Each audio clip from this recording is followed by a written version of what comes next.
Welcome to the stream. My name is Sphinx. It's nice to have you here. Spooked ya. Yeah. Well, I think this is the first time I've done a stream with my mic since I think, yeah, Elden Ring, and I did GeoGuessr with Vinny. And I only did like half of Elden Ring with Mike, because fuck that. Kidding. Talk to a bunch of assholes for that one. Oh, sorry. Anyway, this is happy anniversary number 2. A month ago, actually, it would have been, in a week, something like that. For Vine Realms, which is a game we made for a charity thing. You may have heard of it. But that was a long time ago, and I just felt like revisiting it. And some people never got to play it when a lot of people were playing online. I don't think there are going to be that many people, considering I checked earlier a couple of times and there were only like a couple people online. I mean, I bet a bunch of people are going to get on now while I'm streaming it, but nothing like when we first launched it. I think we had like 2 full servers or something like that. I don't really know what this stream's gonna be. I'm just gonna like walk around in the game and talk about it. I did a full behind the scenes stream of it about the game 2 years ago, and it's on YouTube, and you can look at that, I guess, if you're interested. Tomorrow is the actual like 1-year anniversary of the game we did last year, which is way better. I mean, the first one was good, but the second one was a lot better. And actually less people downloaded it, which I thought was pretty funny. But we'll do that tomorrow. We'll play through that one. And I'll actually, hopefully, I don't know if Neri's here right now. He probably is, or maybe not. We're going to try and do a bit of a behind the scenes stream or making of stream, since we didn't do one for that. I was super burnt out by the time we were done with the game last year, so I just didn't want to do it. So yeah, that'll be tomorrow, probably a little bit earlier in the day. But yeah, whatever. You can, where's the game here? Let me type in Vine Realms. So if you type in Vine Realms, the first result is not the game. It's the TV tropes page for the game, I guess. I think someone went and put like all of the references and stuff like that. Okay, you can download it there. I don't know how the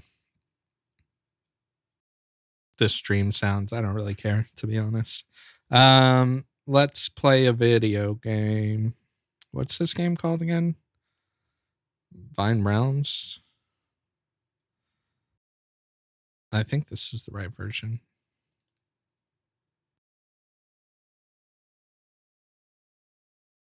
Test. Microphone. Is shit working? Oh, there we go.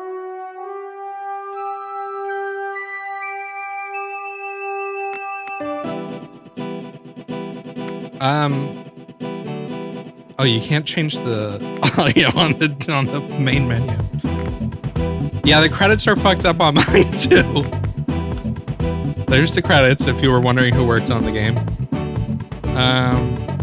And then I guess I'll reset my unlocks. I don't know if I did that. No.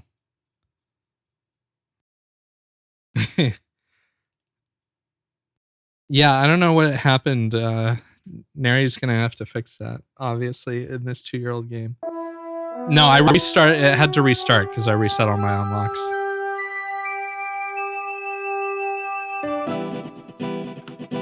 Oh, there's 14 people on.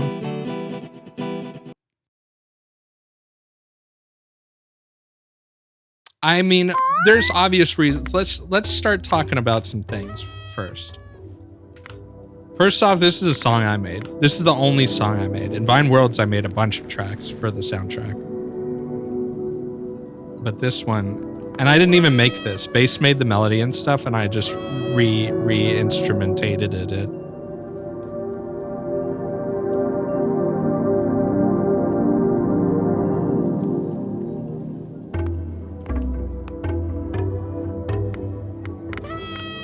All right. I should probably turn down the game a little bit. So this actually isn't the first game. Tell me if the music in the game is too loud. This actually isn't the first game that was done for one of the charity events. Most people probably don't. Some people know about it, but not very many people actually like participated in it. For 2019, we did a big ARG thing that was like very obtuse, and we kind of messed it up, and it was only on the Discord. I think a couple hundred people participated, but a lot of people saw the game Bullet Sponge. Bullet Sponge, because like Vinny played it on stream and stuff like that, and that was like the final prize for completing the ARG, and that was a game that Bark Script made. Pretty much, I think Zenny helped him with a couple things, and Jacoby maybe. But that's actually, you can find that on itch still also. But that whole, the idea of doing something more came because of how well received that game was. And we decided to not really do the ARG thing because we put in a ton of work for something that only like a couple of 100 people actually saw like that. And that's the thing. There are actually a lot of references to the ARG in this game, and like characters that became very established. Like most people I think know, if you played Vine Worlds, know who Drippy is. And Drippy is like a character from the ARG from like 3 years before. It's like one of those, it's just a very like random, obscure thing. That isn't as random and obscure anymore. Whoa. Okay, this level was not play tested, obviously. So for these games, I was helping organize stuff with the charity event in general, but I also helped organize the two games. And the original, there were actually a lot of different ideas originally, and one of them that would have been really cool, and that ties into like why nobody would ever fucking play this game again, except for like nostalgia or just like the meme time capsule, is because one of the original ideas was to have like a player kind of created world where people like could place objects and chat and stuff like that, and have like an almost like actual like online worlds thing. And that was something we talked about a lot. And like this game, I'm sure a lot more people would still play it if it had chat, because like that's just a function that is, you know, obviously pretty important for like an online game to have any kind of life. But because it was a charity game, and because it was something that like we knew we wouldn't really completely have control over, you know, in the future, you know, moderating chat, like that's even why you can't put in like a name for a server or something like that. You know, if this became a thing where people came online and got weird and hung out here and shit like that, and we had to like moderate it, like it just, that was kind of the same thing behind like the user created content stuff too, is it's like, well, yeah, it would be really cool if we had user created content, but like, how do we moderate that? And we eventually actually did that for the game last year. But that's something that like a lot of people, I have actually seen people be like, oh, why does nobody play this online? Or like, why did they make it online? You know, nobody's gonna play it. And it's like, well, you know, there are reasons why other people like will play an online game longer past its original lifespan. I'm sure if people could chat or like just chill in here and like watch videos or something like people do in VR chat. There was actually a game, what's it called? Wizmud, that inspired a lot of aspects of this game. If some people have played Wizmud, I don't know if it's still up right now. They take it down a lot and then bring it back up randomly.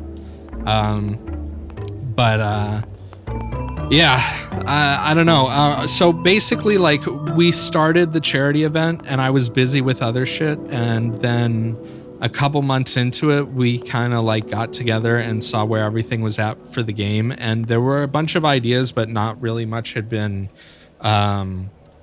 executed yet. Like we had like some really basic, like a really basic dev level that you could walk around in and interact with some things, and not a whole lot else. It was basically just a player controller. So early on, I started like trying to make like a couple of just scenes. Like the first 2 things I made in Unity aren't in this game, but like the first actual level that was made in Vine Realms was the beach. So let's go to the beach. Fuck talking to anything. If you want to, I'm not going to talk to everything. You can download the game and do that. That's what the game is. That's like the main gameplay and what it's for. That's not what I'm doing this stream. You can deal with it. So this was the first level I made that is like still in the game. Yeah, I have the old demo levels too. I do not want to open Unity for this project though. It's probably just going to crash my computer. Yeah, I shouldn't have gotten rid of my shit so I could still fucking run fast and stuff like that. So this was the first level I made in the game, and there are a few things that make that really obvious. The first is there's no terrain in this level at all. You can see the beach thing is just one big mesh. You can kind of see under here, and there's just like a big flat plane, and everything is just like prefabs from 1 or 2 sets of stuff that I got. Do I want 100% save? I could probably load up one of the... I just had one. It's not that big of a deal. I literally just wiped it. Yes. What is this? I'll just do the shit. I'll play the game while I'm talking. But I think this place is pretty obvious that it's like, it kind of is very simple compared to a lot of the other locations in the game. Part of that was there wasn't a whole ton fleshed out in like the original design document. So Mono and a couple other people did come up with a loose design document of like what some of the areas in the game could be. And we basically took that list, and then also everyone who was going to work on a level in the game kind of did their own thing also. And so I ended up making pretty much all the ones that were from the original design doc, which were kind of the more stereotypical fantasy areas. And then all the people who made levels in this, basically early on, I gave them a bunch of assets that, Sonic, what the fuck? Come back. I basically made a huge pack of assets that we either licensed or were free. And for that game, it was basically just like, do whatever you want. Like, and it was more of just like, let's take a few weeks to like learn how to put some stuff together in Unity. And then basically everything that everyone had been working on was like good enough and getting fleshed out enough that we just added it to our, there's only like 15 people online. I don't know. I think they're just messed up. They were messed up when I logged in the other day, but you hadn't restarted the server yet. Also, this place not having music, I think, makes it a little bit obvious that... I mean, it has music at the club and over there. But just the vibe of this level, in my opinion, is very different from the rest of the game, both technically and just visually and layout. Because there weren't a ton of... Yo, is this... What the fuck? Who made this level? These streets have no collision. It did have music. I put Earthbound, or Mother 3 music in here. And then obviously we had to take that out. Is the friend... I think there's a friend here. Yeah. So here's another thing. There are friends in every level. These, I think I actually added them like in a patch. I think there were only a few at first, and then I added them to the rest of the game. But basically, like, we didn't really know what we were doing when we were making this game. And the idea of, like, there were a lot of really cool ideas at first of things that we could do, but I think a lot of us kind of realized pretty quickly that, like, with the amount of experience and time we had, we should focus on something, like, simple and actually doable. And the idea, and a collectathon, like, if you're making a first project in Unity, I mean, I guess it depends on what you're trying to do, but like, it's a pretty easy thing. Like, if you want to learn how to make scenes and do audio and pickups and stuff like that, a game like this is a very easy thing to do. The hard part, yeah, was we added multiplayer. Well, that was to give it, you know, that community aspect of it.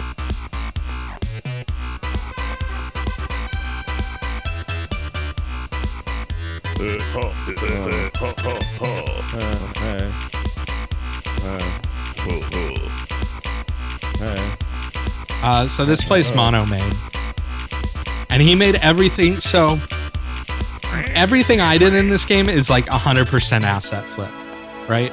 I mean, we do have some original assets like in my levels here and there, but like everyone else used a lot of original stuff or made everything from scratch, which explains why a lot of the levels are the way they are. The second game was very similar too. And you can tell which people made all their stuff from scratch in Vine Worlds versus me doing the like asset flip thing to try and make the game feel like it had content. Which, to be honest, for an asset flip, I think it does pretty well because the flippy assets that you've seen in other games are a backdrop to more custom things like all the art that people did for the characters and everything like that. Did I miss something in there? I wonder. Probably.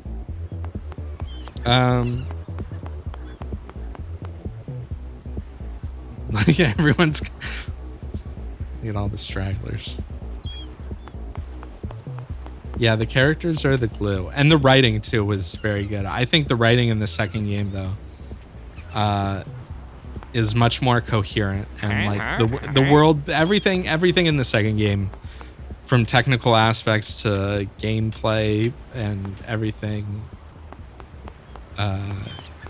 not that this game is bad. Like, this was amazing, especially for a first attempt by a lot of people who had no experience. But the second game really, like, we actually kind of knew what we were doing. And I think there was also a lot more like there were a lot of new people who joined that were inspired by playing this game, which I think was really cool. And yeah, I mean, I don't think at least I'm not going to be making anything like this game again for a charity event. I'm sure most people probably already know that, but yeah, there's no event this year. Doing these was like incredibly difficult, and to be honest, making Vine Worlds like got me very sick, and I'm still actually recovering from that. And like, not that I regret doing that or regret the amount of like stress and work that it was, but like at the same time, like if I'm gonna make something like that again, like, or if I'm gonna be in charge of something like that again, I should, you know, be getting paid for it, and it should be organized better.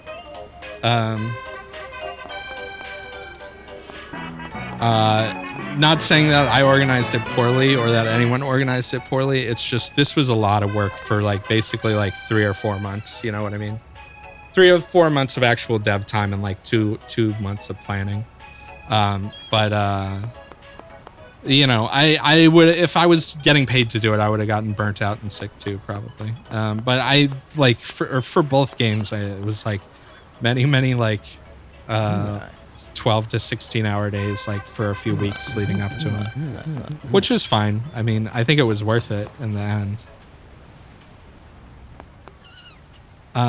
It was one of those things where I was like, oh, I'm kind of getting sick right now, but I'm sure once the stress goes away, I'll be better. And then I didn't really get better, but that's not like anyone's fault really, or, you know, the charity's fault or anything like that. You know, I'm the one who decided how much work I wanted to put in. But, yeah, I mean, I don't know what future plans are for Variety is Hope or their charity events or anything like that. I think everyone, the events started to get so big and so complicated over time. Each year was becoming more and more that I think a lot of people who had been doing it for a long time just needed a break. And you know, a lot of the other streamers have been doing their own independent charity event things. And Twitch actually, as a streamer, just added a new like charity feature, which is going to make it even easier for people to do stuff like that. But yeah, it's these are nice to have like as a memory kind of thing though, of like being the insane amount of work that we put in. I don't think I talked to the guy.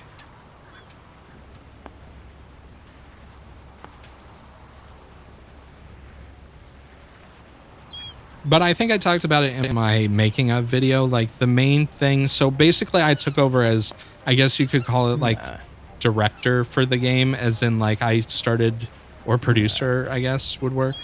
I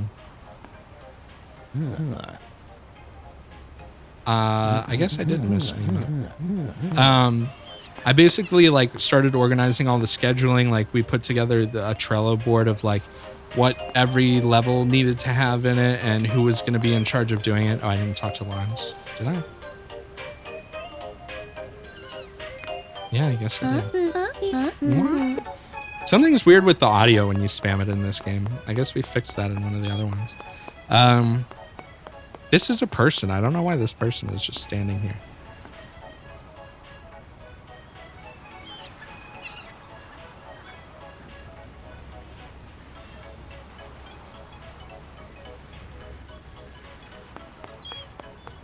Up here, I wouldn't worry about it. Everyone, I mean, I was kind of a dick. I was definitely a dick towards the end, just because I, wanted shit to get done. That's, I tried not to hurt anyone's feelings, and if I did, I tried to apologize. So, sorry. Maybe it was, let's see. What am I missing from here? Oh my god. Is it from, it must be in the club.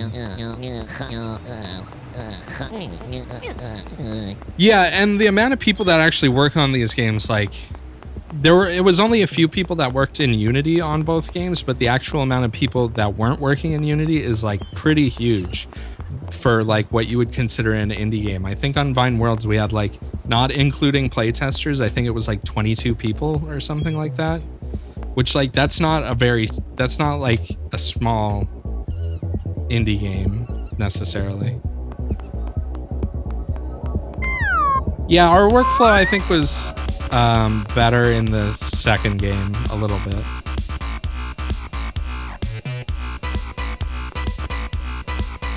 But, I mean, that's because we learned from the first time. Did I not pick up an emote back here or something? This place is also in Vine World. Some of you maybe played it. I have the newt.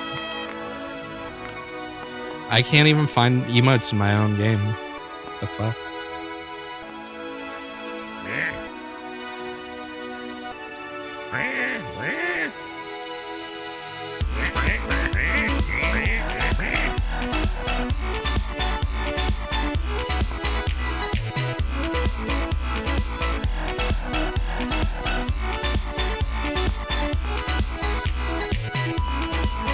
We got monos in that.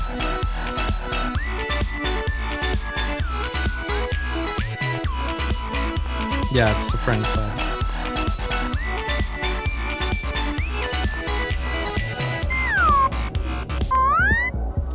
Yeah, I was making fun of Base for not being able to find an emoji earlier, but this is like one of the easiest zones, and I can't find it. I got the one off to the side of the club. I did talk to the raccoon.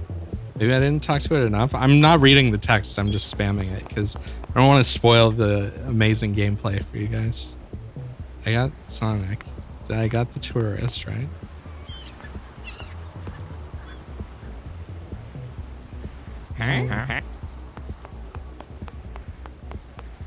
Yeah, it's weird to go back to this and like, I mean, I'm not going to talk shit on our own stuff, but like, it's amazing how much jankier this game is than Vine World was. And like at the time we were like, wow, we did such a good job. I mean, we did. But also it's like very, very crusty. What emote am I missing here? Does the dude by the bus have one? I don't think so. Yeah, I talked to him.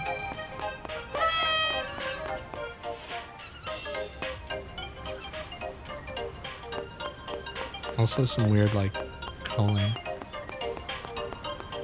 Oh, it's the lobster guy. Wait, is it the lobster guy? I think maybe I forgot the lobster guy. You get doodled up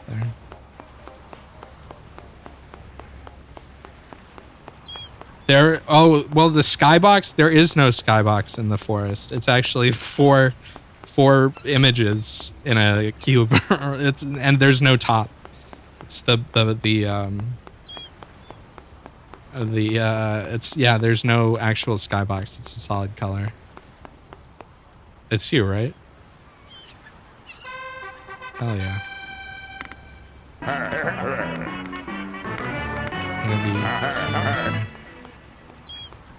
And the move speed in this game is so slow. No double jump either. And we waited so long to give you the movement upgrade. I guess since we're here, I was going to go in order of how things were made. I think this, I think this swamp actually kind of was the second map I started, but it was like the last one I finished. I don't know what you were missing, Plorf. Did you talk to the lobster guy?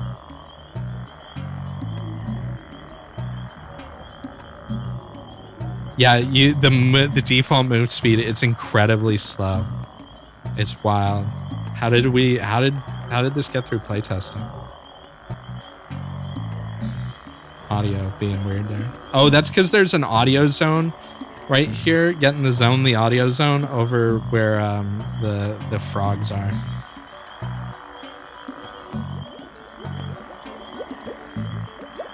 You have to exhaust the dialogue with everyone. Well, not everyone, just the people who have emotes. Here's the list of emotes. If you see one you didn't get, tell me and I'll tell you where it was. Maybe. Mushroom. So this level was a nightmare. I learned a lot. I learned a lot on making every level, but this was the first level. I did multiple versions of this. The first one looked like a really bad Half-Life 1 map. I've shown pictures of it, but maybe I can find some. Let's see.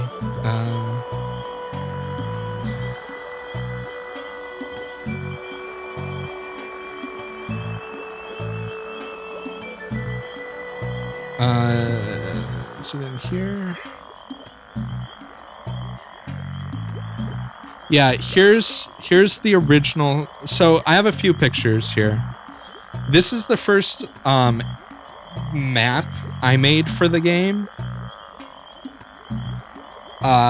This is before I made the beach. This is the first thing I made in Unity at all for this, and it's not in the game at all, and it was really janky, and it was just figuring out how to place things and set up tools and colliders and like basically taking what was already made at the time, which was just the dev room and the player controller pretty much, and then like trying to make an environment and using it in there and seeing how it worked. And then the second place I made was this temple kind of place, and this was to test some lighting and emission stuff and like just also testing placing location or placing objects and stuff like that. And yeah, neither of these are in the game at all, but these were the first two things that were actually made for this game and then are not in it at all. But then here's what the beach looked like very early on, and you can see how it was just like very simple compared to a lot of the other later locations, and it was all just made with like some prefab objects pretty much. Let's see. And then so this was the first. I have some more pictures, I think. So here was the original layout for the swamp, and this was the very first swamp, and like some stuff kind of got retained, but it was really bad. It looked significantly worse than like many egg likes that we were being inspired by. Let's see. Yeah, so when you first spawned in, it kind of looked, it was just like a big open area, and like really it did not look very good. Is this? Yeah, that's this one. Should have some secret areas. Good notes, old me. Yeah, this was, it looked like a Half-Life 1 map at first, because I also just didn't have good assets at the time. And it felt too open. The big thing for making it good, it was one of those things where and some of that still exists. Like I'm actually gonna go back. I'm gonna come back from the crossroads instead of from the beach, because that's the intended way it was designed. Yeah, I did have like some really low poly assets, and I just made them huge, and I was like, oh yeah, I guess you can't really do that. Yeah, it looks pretty bad. And then there's just weird shit in here that I was like, I found this shader and I like messed with it and it looked really cool, and I was like, I just want to put that in a random place. I don't care. That's how you get production value in your game, is by putting random shaders on shit. So yeah, you can tell this is one of the first levels I did because of how bad the scale is. I have major issues with scale, I guess, when I'm designing a map. At least early on, I had a lot of issues with this. I did it once in Fine Worlds, but I did it like 3 or 4 times in this game, and I had to redo a lot of stuff. But like, I started making the map without putting a character in to see how big they would be, and I expected this to be like significantly larger. But the whole thing, when I redid this, my whole thing was I wanted it to feel like closed in, so I actually edited a bunch of like shitty low poly meshes myself to make more of a canopy in the swamp and make it feel a little more swampy. And yeah, like this guy always changes size. He's fucking huge here. And this was one of my first experiences with learning about like performance in Unity, as well as like how baked lighting worked in Unity and emissive lights and object culling and stuff like that, because I made a lot of mistakes on this level. So the first mistake is that this water, which looks really cool, and I'm happy with how it came out, there's basically a layer of water, and then there's a giant emissive plane underneath the entire level that intersects with the Unity terrain. And if you've used emissive lighting as a baked lighting source, or used Unity terrain, or tried to put a giant emissive light on your entire level, you know that like it'll cause lots of issues. And surprisingly, we fixed a lot of them. I had to learn about light probes for this level because it would like bake, and you can kind of see like the light probes aren't accurate because there are certain places where you'll run along and the light from underneath the ground actually will shine through on your character. I think it happens. There's a bad spot like over there. I mean, it ended up looking really cool in the end, so I'm not like, it was definitely, there were mistakes for sure.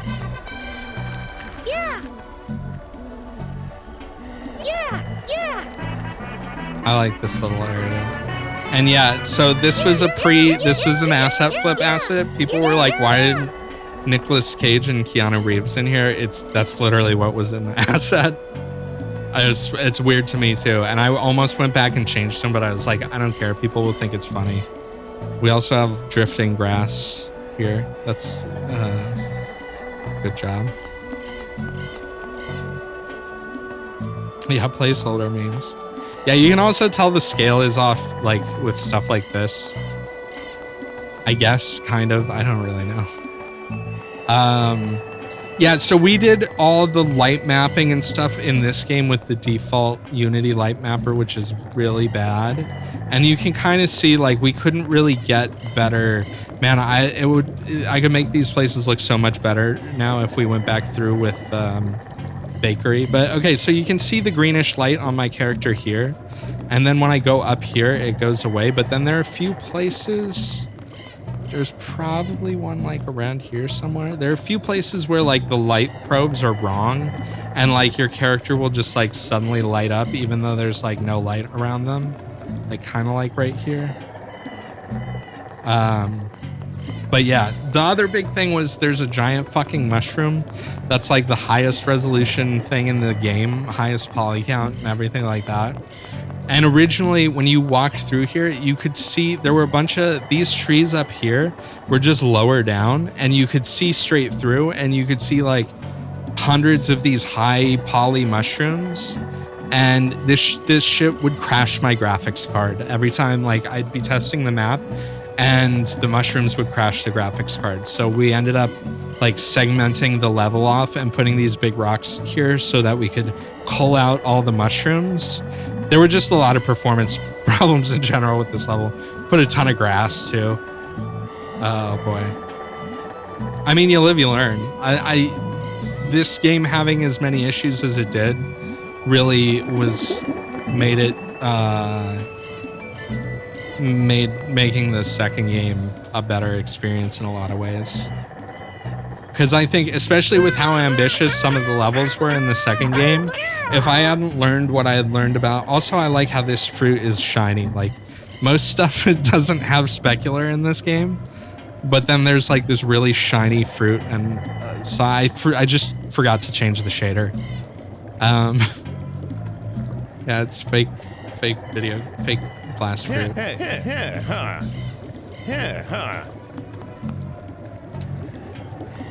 Oh look, no collision here.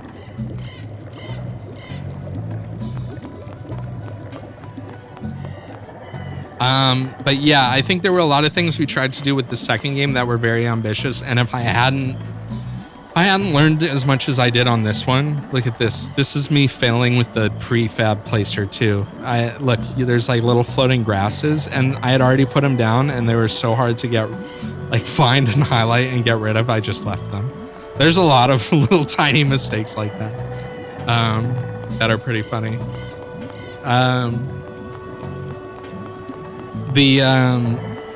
Yeah, like I think some of the stuff, like what we tried to do with Wildwood and like the anomaly place and even some of the other levels, like they were doing so much like sound, lighting, level design wise. Like I think those would have been like really hard to pull off and not have them be like glitchy or buggy or I mean, they still had, there was still a few weird overlap things with like audio in some places that are just hard to do because Unity's audio isn't the greatest. This is supposed to be a Nut Putt reference. This was an ARG thing also. Nut Putt's Great Golfing Mate was a game in the ARG.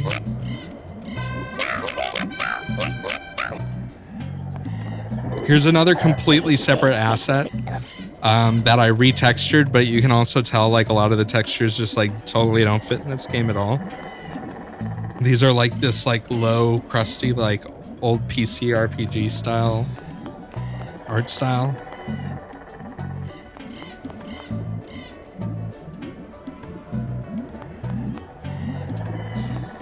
Also, yeah, so we didn't even... This is something we actually didn't do for Vine Worlds either. Is like originally there was supposed to be a ladder here, but like we didn't really have time, and I didn't have time to figure out like ladder scripting.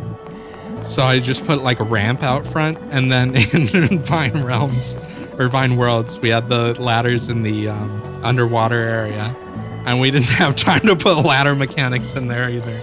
So we just made it a jumping puzzle. Oh, my computer's making noises.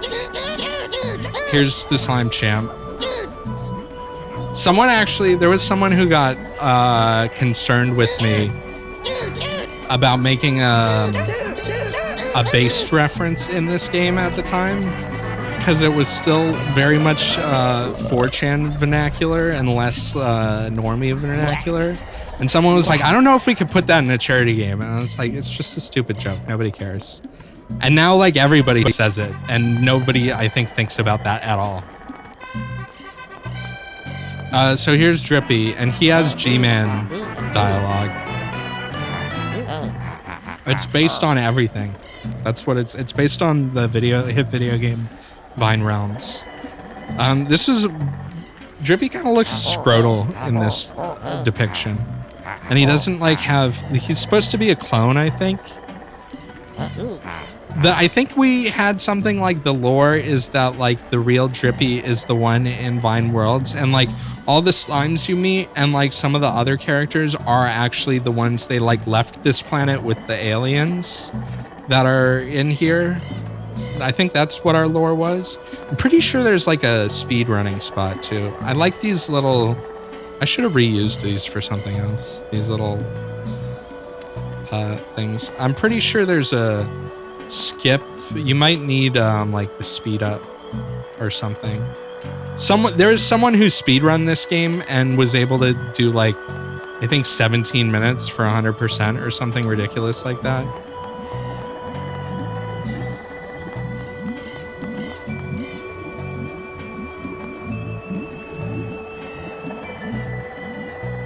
I mean, it's not really. It's just, you know, sometimes vernacular becomes popularized in one place and then it becomes ubiquitous over time.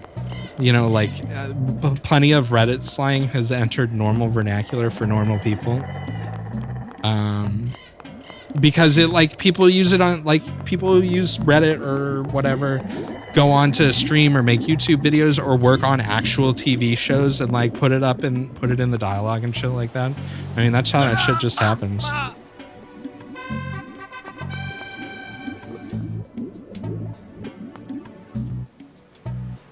Look at that guy. Holy shit. I was really proud of this particle effect for the fog out here, but I was noticing it in someone else's stream, and I think I couldn't figure out how to fix this at the time. I know what I'd fix now, but if it becomes too far off your angle, I think I never noticed it in the editor because the field of view was lower and it was in a smaller window. But when this goes on the edge, you can see the fog rotates away from the camera.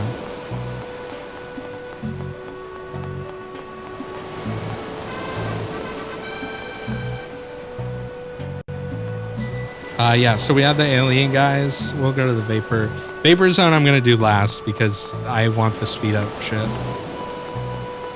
See, like, we're glowing green over here because I'd never bothered to properly do the light probes for, like, this part of the map because I didn't really care.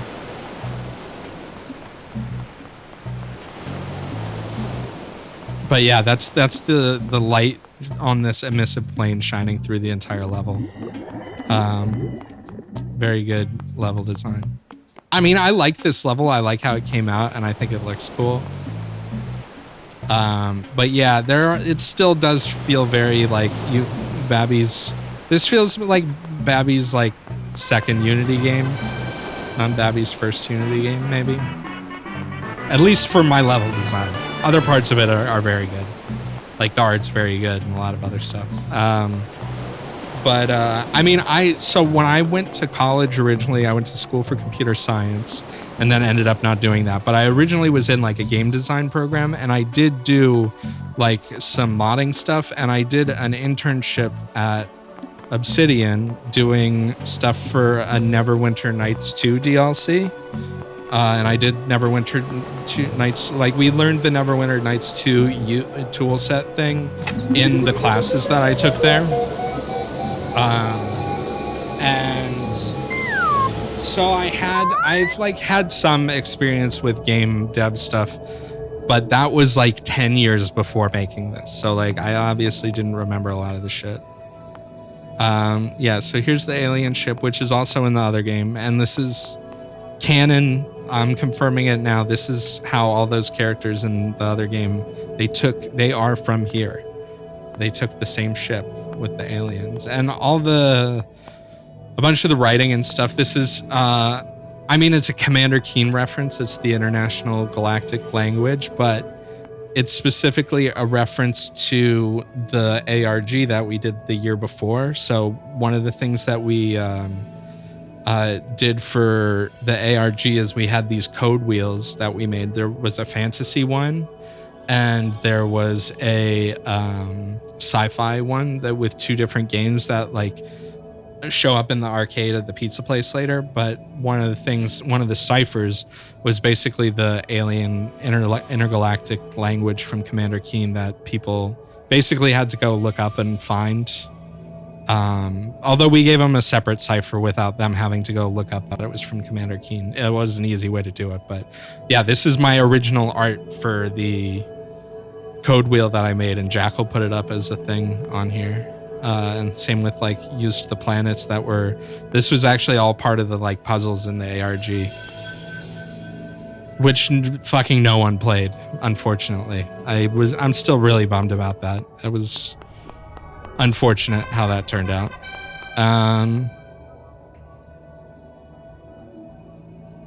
Some DMC2 memes. Yeah, there's a lot of stuff that isn't specifically Vines. Like Scrungus is a reference to the ARG. There's a game that was made up of bootleg Space Quest screenshots, and then Scrungus was from a Commander Keen mod. It's an enemy from a Commander Keen mod, and then there were puzzles related to the screenshots for all the games that we made, and like there were a bunch of Scrungus screenshots. That's what Scrungus is from, yeah. That's even more obscure than Drippy, I guess. I can show Scrungus later. Let me see. I got Scrungus somewhere on here. Oh, also, here's the original logo for the game that we scrapped. I made this in engine and was like, oh yeah, we'll just make something in engine, because everyone was really busy at the time, and I didn't think anyone would be able to make an actual logo for us.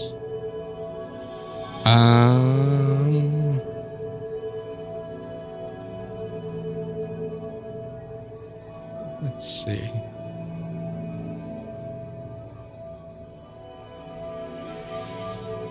Yeah, here we go. Yeah, man, we did way too much shit for this ARG. Yeah, so here's the title screen. This is used on the arcade machine. And I made all these fake screenshots out of screenshots from like other games and stuff like that. And like each one of these screenshots was a puzzle in itself based on like what the planet and the sector was, and like some of this, I think, stuff that was in the inventory. And then like, yeah, here's the galactic language that got used. But yeah, most of these were from, if you played like Space Quest 1 and 3, that's where most of these are. Sector Ert.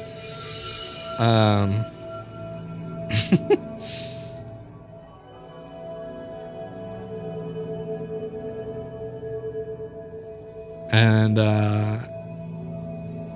yeah, it was like a fake point and click. We basically made a bunch of fake. Oh, I didn't mean to delete that off my hard drive. We basically made a bunch of like fake games for the ARG, and each of the pictures or screenshots for the games and stuff like that were puzzles that led to websites, basically, if you entered certain stuff in. So like here's Scumgen was another one of the games, and this also has its own arcade machine in the arcade. These are probably less people have seen some of the weird behind the scenes stuff for Vine Realms and stuff like that. But like, yeah, so each one of these was a puzzle based on, let me see if I have the code wheel thing.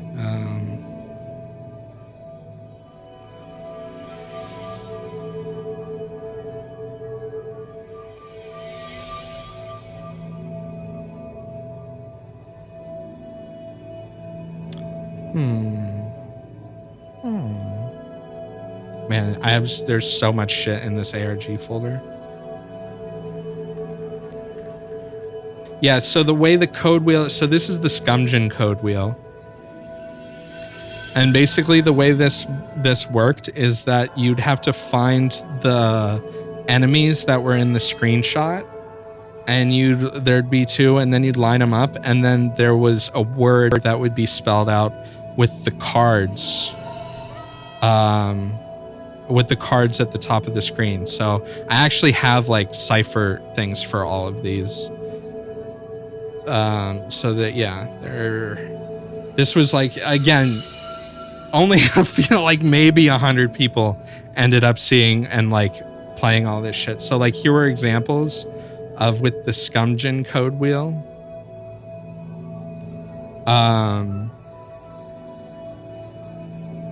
Of like how things would be solved, and then like in the screenshot basically it would have cards that were based on, we had another fake game made by the Scumsoft people that was had its own cipher in the screenshots, and the cipher was based on the cards from each suit, and each one basically represented a letter. And so you'd look at the screenshot of the game, and then you'd use the code wheel to get a number, and then you type in what the card spelled out. And then this was the second code wheel, the one that's in this game.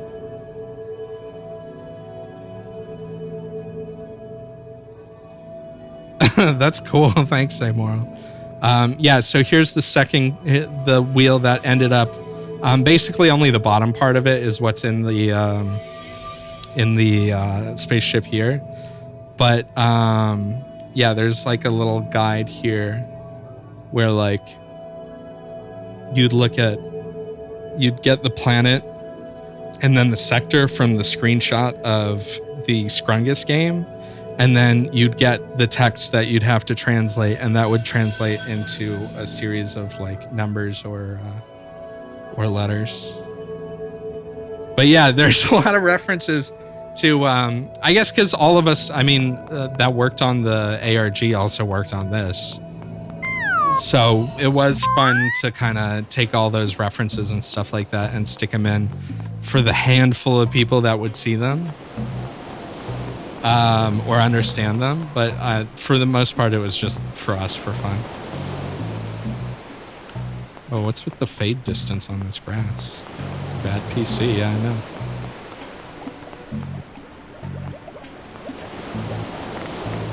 I'm missing 3 here. I know what I know what they are. But yeah, so this level was pretty much a nightmare of my own creation because of all of these high-res assets. Like, I think there was some concern at first that like stuff wouldn't fit together well because it was like tonally all like different art styles and stuff like that. And like, yeah, it kind of was. The second game was a little bit better with that. But I think it also kind of worked in this. Like, there's so much else going on that, like, it doesn't really matter. We got some bubbling sounds. I spent a lot of time on freesounds.org for this game.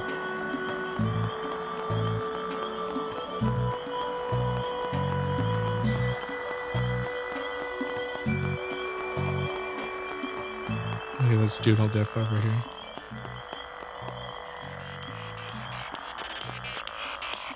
Yeah, I'm learning how to like pan the audio or like fade the audio out to do like local positional audio source stuff. Like that was a learning experience. Like there's a big sphere around this area that like runs a script to fade the music when you come over here. Okay, that's everything for the swamp. Yeah, you can get stuck here. Everyone come over here and get stuck. Let's show those stupid devs how bad they are at making games. I like how the flame comes out of Doodle Dip's hat. Yeah, you just have to, you do return home.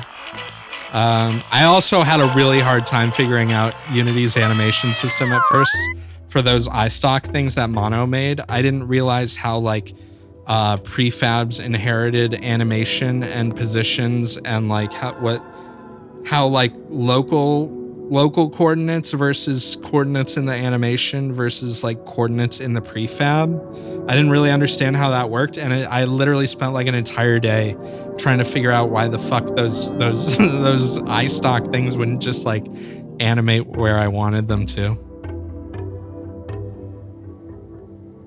What the fuck?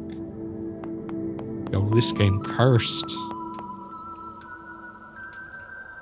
Do I have any abilities? I guess so. Do people have questions? You can ask some questions right now. Maybe highlight them. Otherwise, because I really don't like reading chat. It's just full of obnoxious text, you know? But sometimes, so I can miss good questions sometimes.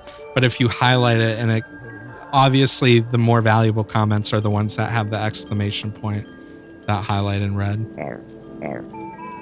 And this is the only animated character we have in this game. I mean, animated cardboard character, right? And I don't think we did any animated cardboard characters in Vine Worlds, did we? How did you make this game? I used a computer. I think you can get stuck up here too. I forget. Oh no, I think I fixed that. Originally you could get stuck in this nice asset tree that I bought. By the way, if you want to know the budget for Vine Realms, I think I spent about $280 on this game total. And then the hosting was from Azure, which, by the way, I think they switched it back to my credit card again. The Azure thing is based on it's a charity grant. Like if you're a nonprofit, they'll give you a few $1,000s of Azure server credits to use for whatever you want. But like for some reason they keep canceling it. It's supposed to auto renew, and this happened when we were getting ready to launch Vine Worlds. Is like they had just changed our account from a charity account or a nonprofit account to a normal account, and they keep doing that like every year, even though they send me an email to renew and I renew it. When did the project officially start? As in, I started working on the charity event for this year in October of 2019. Right? Yeah, October and November were when we sent out actual stuff for volunteers, and then we get all the volunteer submissions in, and then we review the volunteer submissions, and then we have to decide who's going to be part of the event. And then the actual event planning stuff starts at like the beginning of January. And then so like the beginning of January was when we were like, we might do a game thing. And then it was about 2.5 months later that it was like I was making those levels in Unity or whatever. Like for a couple months, it was like Mono and Neri and Bark talking about what the game could be and coming up with ideas for some of the locations. Am I working on a new project? No, I'm not making any games or anything right now. I am doing a music video right now in Unity that I've been working on for a little bit too long that I need to finish. That's almost done.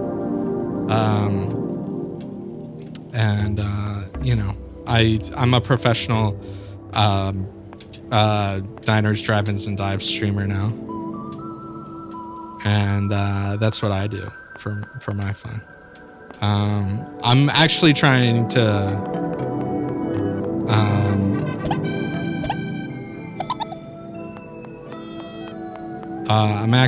get Star Trek put back on Amazon, but that's never gonna happen. So let's see. We did the swamp. I'm going actually a lot slower than I planned to go, but whatever. Let's go to the forest.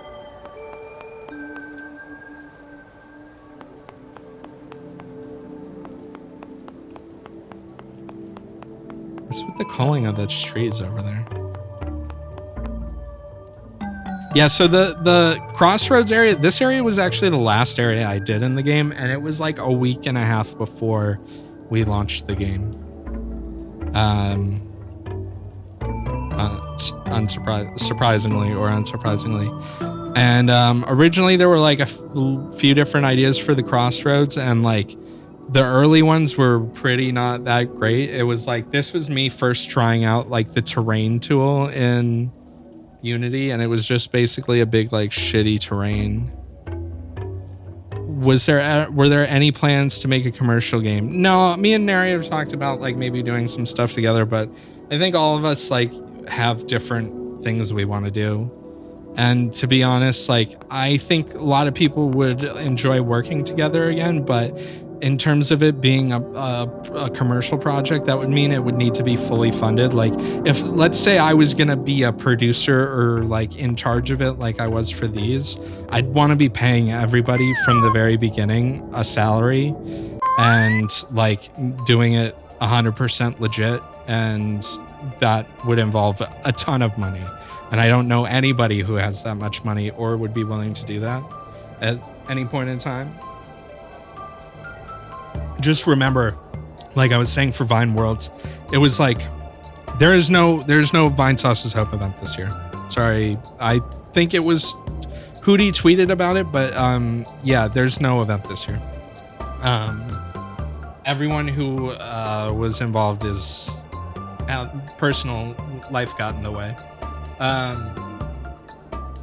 Yeah, I'd love to start a Kickstarter and take the money and run, but I wouldn't want to attach anyone else's responsibility to do that, and I wouldn't put my own name on it either. Obviously, I'd make a fake name like Big Sphinxus or something like that. Big, you know, and then nobody would know it was me, and I could just steal all the money really easily. Yeah, Purple Roundy. That's a Purple Roundy maneuver. I'm not stealing from my subs. I spend my sub money on generating fat cats on Dolly 2 and buying Great Chefs DVDs. I'm basically giving your money directly back to you by spending it on things better than what you would spend it on.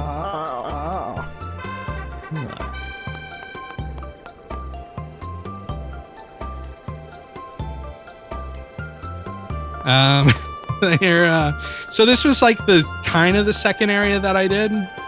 And yeah, Amora was talking shit on the skybox, which is justifiable because there is no skybox. What's going on in this level is there's actually 4 images of trees surrounding it in a box, and they are emissive. And it's based on the 3DS remake of Majora's Mask, the initial like cutscene area. I used this, it's not the exact same texture, but I kind of copied it. But this is what I based this entire area on, was like, because I didn't know, I looked on, if you guys have never seen NoClip, the website, let me pull that up for you. Pull it up for you.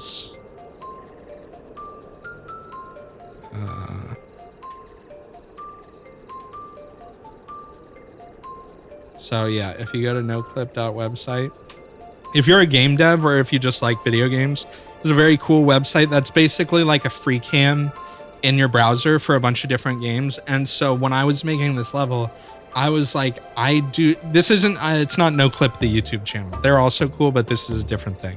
This is like literally like a NoClip website where it loads up game maps and you can fly around in them. So I was, when I started this level, I had already started the swamp, and I was like, wow, that was a really bad swamp. And I was like, I don't really know how to make a forest without just putting a bunch of trees and making it feel like a forest, especially if it's supposed to be like a tiny self-contained area. So I went on and I looked at, there's like maps for, I looked at Dark Souls, I looked at all the Zelda games. There's like Skyward Sword and Twilight Princess and Wind Waker and Majora's Mask and Ocarina of Time 3D and like a few other games. I was like, how does Nintendo do a video game forest? And that's kind of their idea, is they kind of hide that it's not, like, if you can't do all of those trees and stuff like that, you fake all the trees in the distance, you know what I mean? And like, that's the other thing too, is there's like some massive trees here that fucking doodled it. I think I've shown a picture of it before, like these massive stumps, they have no tops. And you can kind of see, because this is also using default Unity fog, which doesn't look very good. I really should have made the fog like a teal color. I don't know why I stuck with gray. I think it was because we had it in like the design doc that it was supposed to be really gray or something. But yeah, I learned a lot about like doing texture painting on terrain and stuff like that in this level too, because there's a lot of different textures that are layered in a lot of different places.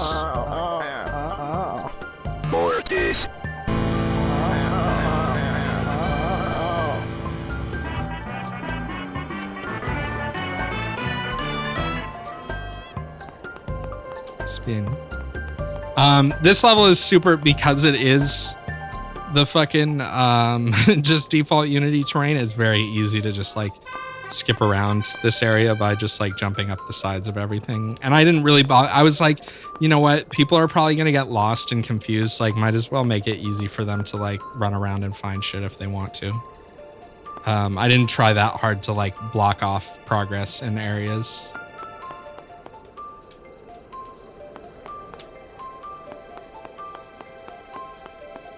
I really like the asset pack that most of the assets I used for this area came from. They kind of look like Animal Crossing trees. And honestly, they could have looked a lot better if if we had used a different type of light mapping. Like, this looks really cool. Like, I tried to learn a lot and do a lot of stuff to add subtle movement to every area that I worked on. Like, there are little leaves that fly around, like all the grass moves. All the trees and stuff like that, their shaders like move a bit so that nothing, even if you're standing still, like nothing is completely static. And I think that's a good idea for like, you know, for like making places feel like immersive, I guess. Or like real video game places. This area still, and I couldn't fix it at launch, but there's still a lot of light mapping issues. I could fix these now if I went back through. But I had a lot of trouble baking light maps on these trees because of their LODs. The light maps would bake at different LOD levels and then they'd overlap and it would cause issues on some of these trees. And we got to the point where like enough of them looked good enough that we were like, okay, whatever. And it's like, you know, it's a forest and a lot of shadows and stuff like that. Like, nobody's going to be able to tell. Looking at it now, this area could have looked so much better. And I'm a little disappointed, but I mean, made up for it in the later games, in the next game.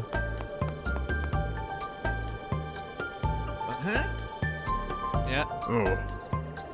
Yeah, I talked about the community submitted idea at the beginning of the stream, Mono, what the original plan was and how it was kind of like, how do we moderate that? And how do we do that to begin with? And we did kind of take that idea in Vine Worlds for like, we got a ton of had the community make all the cosmetic items for that game. Which when I do the Vine World stream tomorrow, I'll show you guys everything that was submitted because the majority of what was submitted did not get in the game. Because some of it was just fucking weird or bad, or no offense, people who sent in the stuff that was bad, but it was bad. I'm not afraid to tell you that, but, or it just didn't fit. Let's say that. Maybe it was good in its own way. You want to talk about bad? Look at this. Look at these grasses moving around. Okay. Here I am talking shit on the people that submitted free content for the game. This one's pretty easy where all the emotes are at least. But yeah, the way I designed this level is I literally started with a square top down and I made like a little bit of a maze. We had a list of like the points of interest already, based on the stuff that like Mono and Barkhead did, at least for most of the levels that I did. So that made it easy, and we kind of took that same approach with Vine Worlds, except with Vine Worlds, I ended up making the areas in the list for the most part. A lot of people submitted ideas, and a lot of things were based off of those ideas too.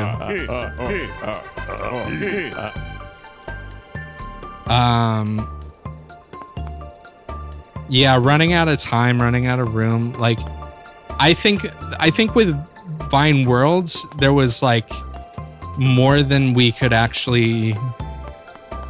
There was so much we wanted to add and keep adding to the game, but like we eventually had to stop, and to the point where like that actually became an issue because like people were making things and there were still things that like were on the original list of what needed to get done that weren't done quite yet. And then, but then there was a bunch of extra stuff getting made and it got to a point, and plus all the, like, we had so many good like chats that were submitted that we ended up like using a bunch of them as characters and stuff like that. And it was like, that game has a ton of stuff in it.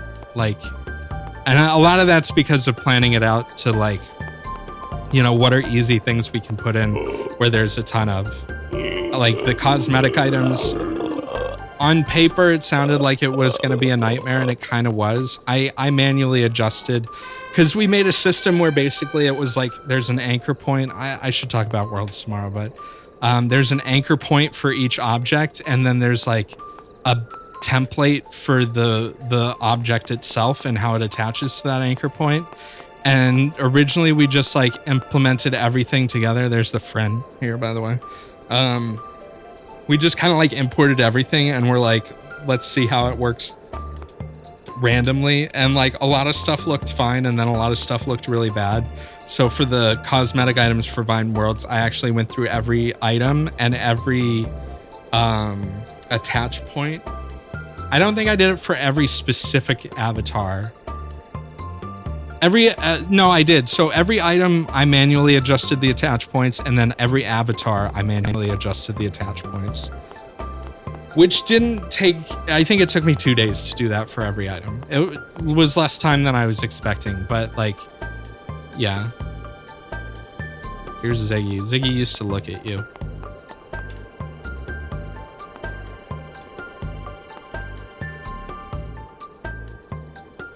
Yeah, some of the early screenshots of the cosmetic system are really funny because like nothing lines up. There's still stuff that doesn't line up exactly. But I also specifically tweaked like there were certain avatars where I made like certain objects like comically large on them and stuff like that.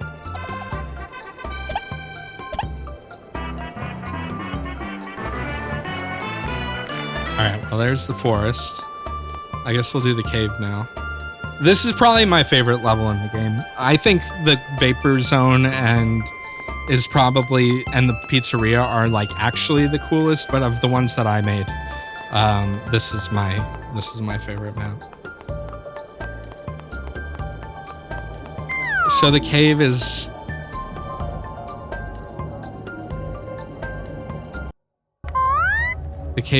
a night. This was a nightmare level to make. This was our major technical issue level in this game, wherein Vine Worlds it was what's that place called? Wildwood. Wildwood was, I think, the big technical hurdle. Although I think the anomaly was more complex in terms of like design, because it's all in one. Like, man, opening that level in the editor melted my brain every single time I'd do stuff on there. I don't know, Amoral, like if you made like a model in your house or out of like cardboard or something, or you just like, I have no idea how you managed all that. The cave, I think I have a picture here. The cave was a nightmare because of the assets that I got. Yeah, Wildwood was definitely the biggest area. I think that the anomaly had the most complex like scripting zone. Yeah, like all the trigger boxes and stuff like that, and I think all that was like, and like overlapping sounds and stuff, I think was all way more complicated on the anomaly. So this was what the cave looked like. This was what I started with. I was like, I'm gonna make it like a Dark Souls level. And I made this, again, with no reference to character size or anything like that. You can actually see on the left-hand side, our little default character playground that was at the start of each scene. And I was like, it's gonna have a bridge, and I used this modular cave set, which was such a huge mistake. Not only does it not really fit the style of the game, but the assets themselves were large and they didn't bake light maps well, and they just like, man, there's just like a ton of things that were mistakes were made on this level. And there were some of them where I just gave up, and I'm like, we'll just make it like that. But I still think it looks cool. Like, I like the blue ambient lighting when you come in here.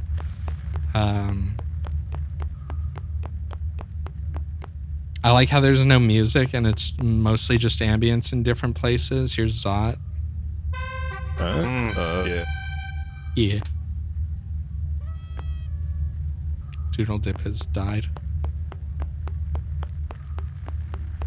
The corruption thing wasn't originally like completely an idea for this area as much as it got implemented.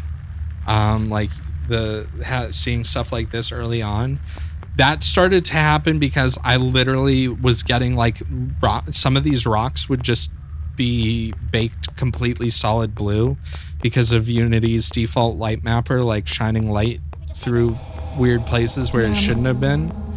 And so I just got really mad and I started putting like corruption textures on things that wouldn't bake right. These eyes Jackal made. She did a good job. I did the audio. It's just like Bungie stretched and reversed and overlapped and reverb. Excuse me. Hold on, I'm gonna get a drink real quick.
Excuse me.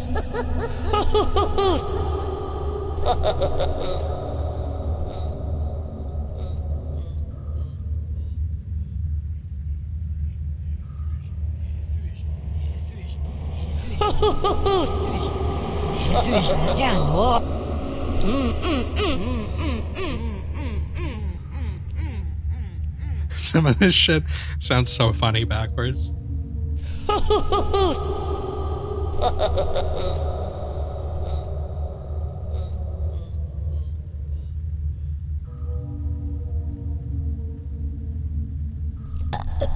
Excuse me.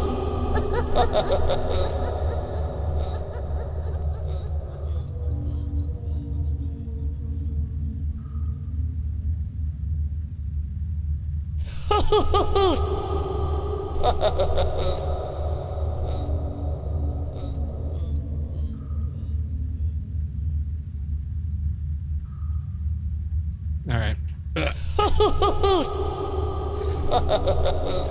Yeah, Bungie's a good meme. Was Bungie even in Fine Worlds? Oh yeah, he's in the Doom area. He's just dead. I forgot to even put a reference to him really. In that game we were so busy with other shit. Also, it was less relevant at that point. Bungie's a stale meme. Doodle Dip will never die. Yeah, this is like, I didn't do it on this rock, but imagine this, but like 10 times brighter. And that's what was happening on other rocks, because basically these segments, which I made in like, whatever it's called, Poly Builder, what's the like thing that lets you polymesh? The Unity thing that lets you make jank meshes in engine. I used that for this opening poly build. Yeah, probably poly builder or something. And it's really not that great. And that's what I used just for this one opening area because I didn't have other good assets to make like the layout that I wanted for here. But yeah, I eventually added like the corruption stuff to more things, and I was like, well, okay, it was always called Cave of the Cursed, but it was just supposed to have like cursed stuff in it. It never really had corruption specific stuff. I've seen someone, the dude who's working on Gloomwood uses Polybuilder, I think, for a lot of stuff, and like an update fucked something up. I get it for a game like that though, or making those style of games. Or Pro Builder, yeah. Yeah, if you are used to like editing in like Hammer or making like Half-Life maps or something like that, I'm guessing Pro Builder is probably pretty decent to use for that. But I guess I am not good at modeling at all, or like making models from scratch. Look at this motherfucker. Oh, that doodle dip is dead.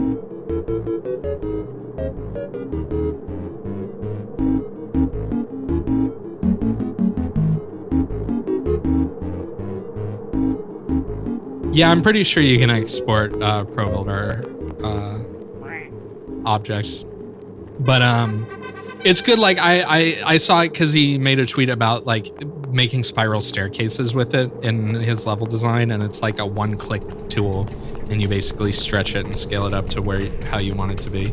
But yeah, this was a nightmare because there were a lot of seams in this asset pack that I used, and like, yeah, these things did not bake well, and they did not fit in well with the design of a lot of stuff. You can kind of see if you like get in behind here, like how a lot of these things were connected. And the problem was the seams were messing with our occlusion culling. So you'd have this tiny seam that you couldn't see, but the game would still cast a ray through it for some reason. And what would happen is like, the entire area where Mr. Shrink is and all the like the jail cells and stuff, that would be rendering when you're on this side of the cave, because of like little tiny seams. Also, this was the first actual area that I made in this entire map. So one of the things I did level design wise, and I'm not giving level design tips like I'm a level design master, obviously, but one of the first things I did with like a lot of levels was I kind of made the layout of how I wanted the map to be, and then I'd take one small room, and then I'd like fully flesh out that room to the point where I could like take a screenshot of it and I could show it to people and be like, yeah, this is what the level looks like. And like people wouldn't know that obviously like 90% of the level isn't done, but it's kind of like a proof of concept of like how you want the level to feel. And it's like, I guess it's like a vertical slice type thing where it's like, yeah, this is the whole vibe of the level. And that actually came in handy with Vine Worlds, because in Vine Realms, I mostly did these levels myself, but in Vine Worlds, there were a couple of levels where I started the level and then someone else like finished decorating it or placing objects, and having that ahead of time where like a whole like slice of it was done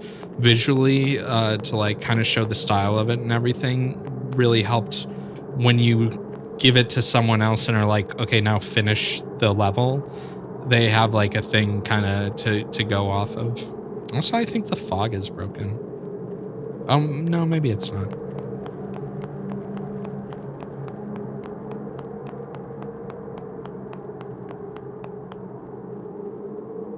And these wonderful shrooms that Mono made are also in Vine Worlds. Honestly, one of the best assets in this whole game is that shroom. It's one of my favorites.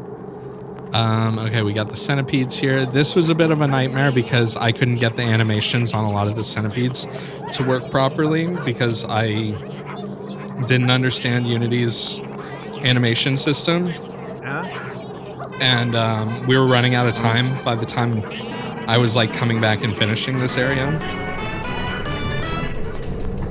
which I do feel kind of bad about. This, so Bark made this like zipper centipede, and originally it was gonna walk around in the cave down here, but I couldn't figure out how to get the walk animation to properly walk and have collision and like all this other stuff like weeks before we were gonna launch the game, and I hadn't finished other levels I was doing, and I hadn't made the crossroads yet, and it was one of those things where it's like I don't think people will mind that much if it ends up being a static animation here, although I am a bit bummed that like, you know, this room wasn't full of moving centipedes when it could have been, kind of. And this is dark as shit on my OLED.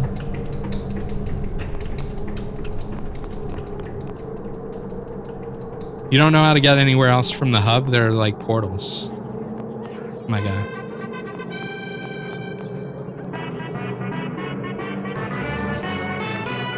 Let's see. I think I missed one more emote.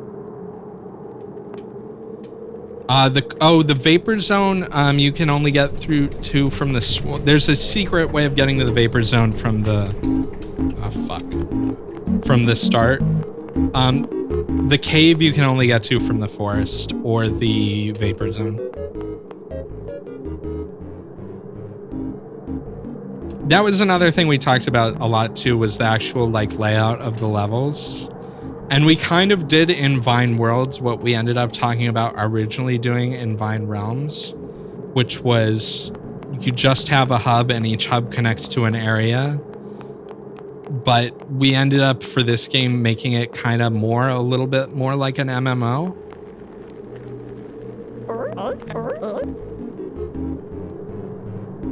Oh, no, okay, never mind. Making it a little bit more like an MMO, because that was the other thing, like the Vapor Zone was so cool, but it was tonally so different from the rest of the game that we're kind of like, well, maybe that should be a sort of a hidden area, but like not super hidden area. Like you see it on the map, but it's not like immediately obvious where it is, kind of thing. But then in Vine Worlds, we ended up going with the full hub idea, where it's basically, and instead what we did is we kind of had like sub-zones within zones, but you always could get to every area from the hub. Which was originally what we talked about in doing in this, but I personally, you know, that was one of those things that I kind of made a decision on that I'm sure some people didn't like, but it was one of those things where it felt more like MMOE and it felt more like an actual connected world if, like, you know, the cave was somewhere hidden in the forest, but it wasn't, you know, directly connected to the crossroads or whatever. I don't know. It probably didn't matter that much either way, to be totally honest.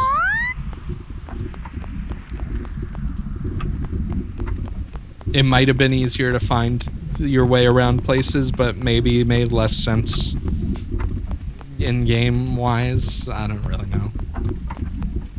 Quite a few dead emotes in this. Yeah, there are about to be some dead chat members too. Let's see. So this area, you can tell this is where I started to have a lot of issues with baking the lights here, because this was another area where I did the whole, like, there's a big, like, emissive plane down here. And, like, I put weird lights in places for reasons. I thought it looked cool. But yeah, this shit would not bake properly, and I was like, you know what, this whole place is just corrupted. That's what it is. And yeah, I did the scale totally wrong, but I had already made it and I couldn't connect the pieces. The pieces were a modular kit, and I had already made this whole modular area, and I would have had to redo the whole thing basically. Also, this audio, this is Jeff's voiceover backwards with reverb. And it's also the same sound that's used for the chat rafim in Vine Worlds. The weird, like, corruption demon sound.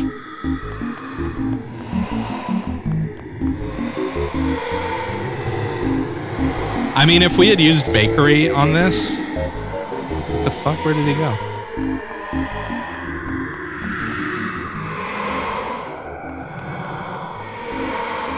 Yeah, the graphics glitches are actually some of the screenshots of the arcade cabinets and some other stuff. Yeah, you can see the Scrungus stuff.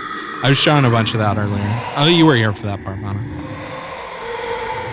Yeah, as soon as I discovered I could just put the corruption material on anything, I was like, yeah, fuck it. This is now the corruption zone.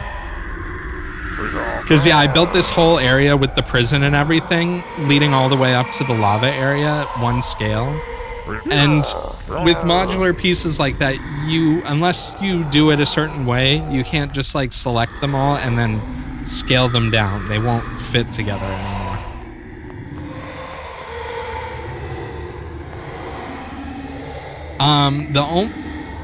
That one actually scared me.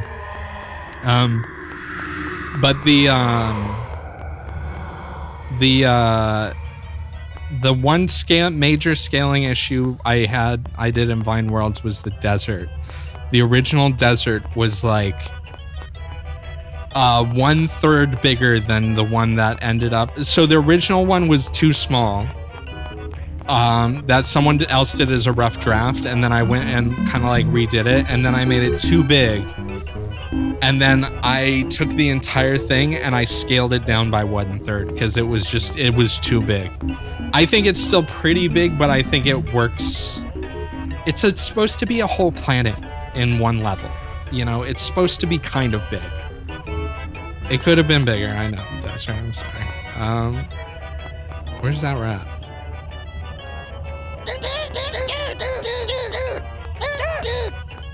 But yeah, there's like major light mapping issues. And I know what causes this now. It has to do with how the different LODs bake and you know, all that stuff. And also just Unity's light mapper being totally shit. But like I could light map the fuck out of a game now after Vine Worlds. Bakery is also just so much better to work with. But yeah, you can even see weird like texture LOD pop in with these assets. That's another thing you have to be really careful of.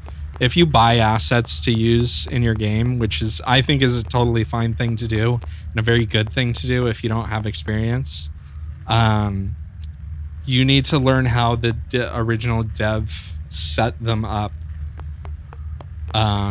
so that you can properly use them in your game, because there's a very high chance, especially if it's like a different totally like art style or workflow like this, it's just gonna like not work or not work right. But yeah, you can see like basically what happens is like each LOD bakes its own light map, and then when they basically interact with each other and make a fucked up looking chessboard LOD or light map. We got Pennsylvania here.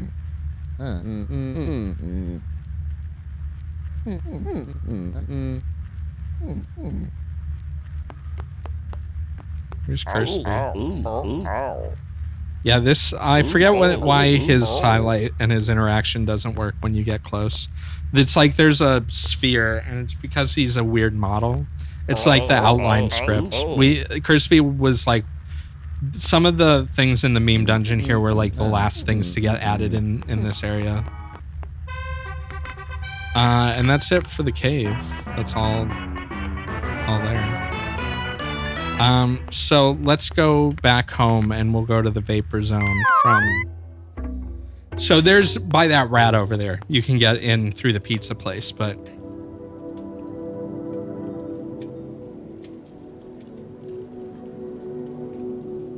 this is still one of my favorite areas between both games. Not because I made it specifically, or the music, but I like how the music and this design of this came together very short notice. There's a hidden friend in every one of the levels. There's one right there. See him? All the sounds on this song too are from the Zelda 64 sound font. I just like stretched them out or played them through a bunch of effects.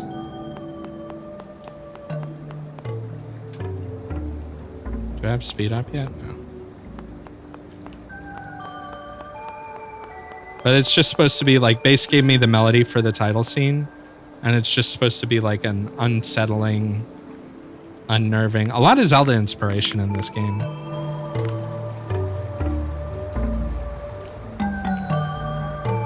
Hold on one second.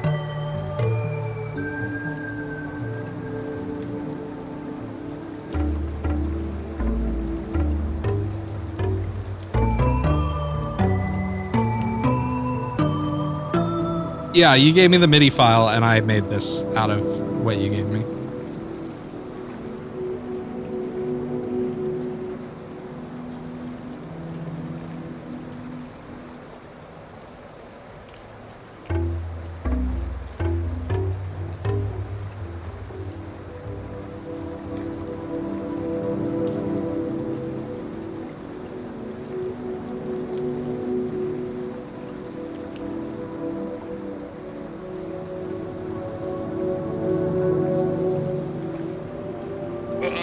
Okay.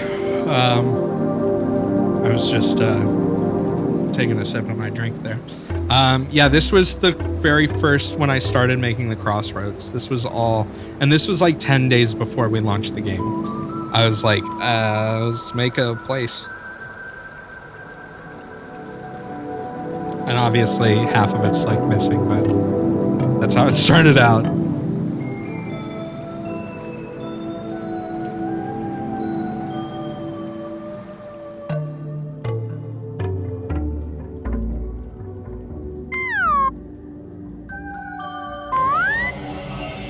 All right, so here's the Vapor Zone.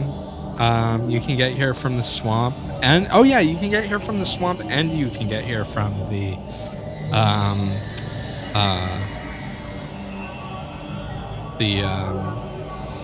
cave. So Jackal made this area, and again, this is one of those things where like Vapor Zone was not in any of the design documents at all or anything like that. It was just kind of a thing where it was like, Jackal started making this and it was like really cool, and we were like, yeah, let's put it in the game. Where's the hidden friend in this area? It's right here. Hold on. That's up behind those smile ghosts, which I don't know what those guys are doing up there. I gotta turn this down, even though I love the music here. I found out on Bass's stream today that he made, I don't know how many people in here make music or use FL Studio or anything, but I found out that all of the songs in this game were made with Flex, which is like this VST that comes with FL Studio that like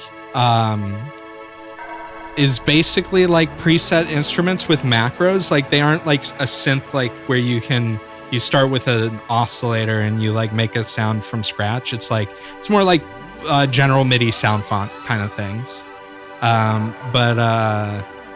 I had no idea. I guess Krusty Buddy's just glitched. He doesn't have an emote, does he? I don't know why Krusty Buddy hasn't been working.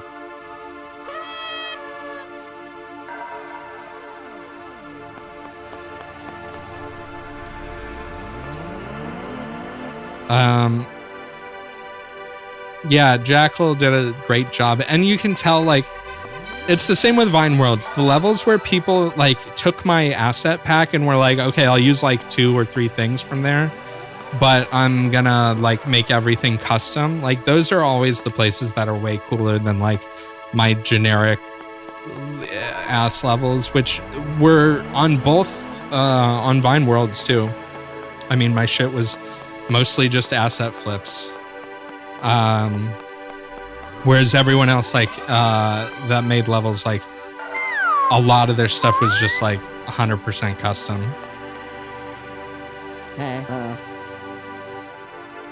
Yeah.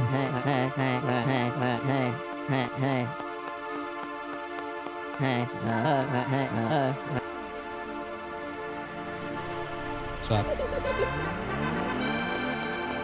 Yo, is that Luigi on an egg over the ocean? Holy shit.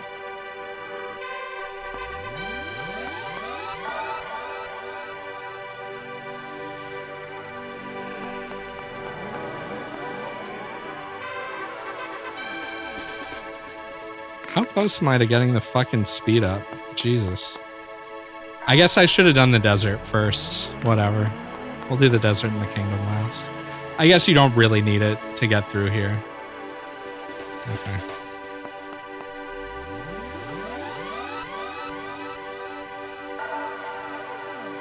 Also, one thing we did compared to Vine Realms is in Vine Worlds, all the characters is double the resolution. So you like this game surprisingly holds up pretty well in 4K. But like you can tell with the character art when you zoom in and stuff like that.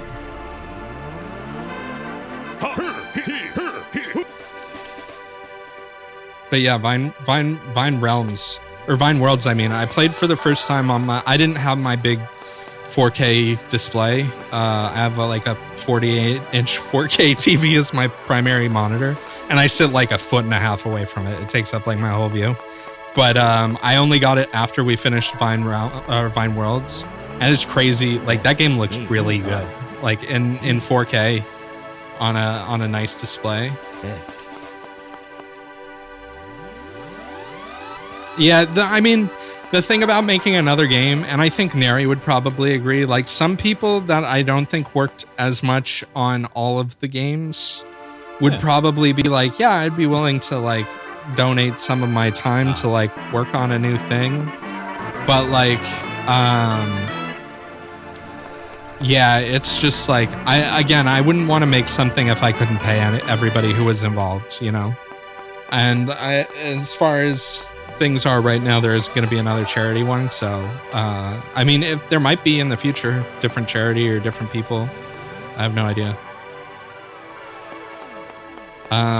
Oh yeah, so these barrels are here because of a light map seam that I don't think you can see because we put like they have an emissive. Oh yeah, you can see the seam.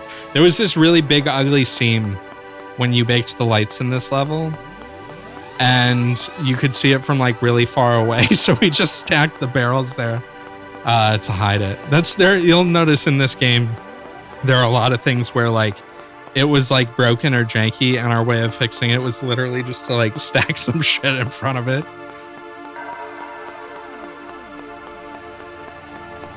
Yeah, I'm not talking. If you're hearing voices right now, you might want to...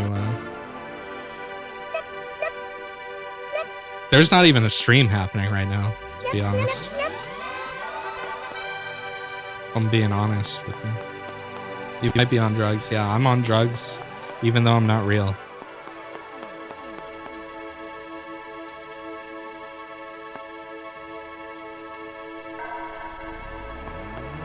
Yeah, I just like the vibe, even though there's no like vaporwave music in this. No, not saying your music is bad. I actually like this theme more than if like cheesy vaporwave was actually playing. I think the atmospheric. Although I guess this could probably fall under a subgenre now. Maybe 2 years ago, the vaporwave purists would say it wasn't vaporwave, but now I think you'd get some people that they'd be able to find a subgenre for it. It's probably good you didn't try to make real vaporwave music anyways, because that would be copyright claimed, most likely. Did I talk to you? Yeah.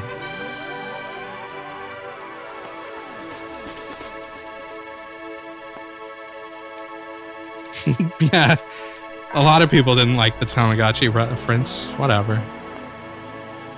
Oh, my wholesome game has a sad in it. Oh, you can't feel the good things if you don't feel the bad things. All right, chat. Joel, if you're hearing this, which you aren't, you gotta have that sadness. Without the dark, there can be no light, and without the light, there can be no dark. Right?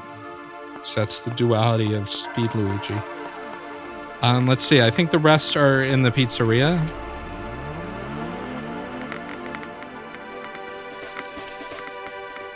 Unless I didn't... I think I... Whoa. I didn't get the avatar that's over there, but that's fine. Oh, there's one right there.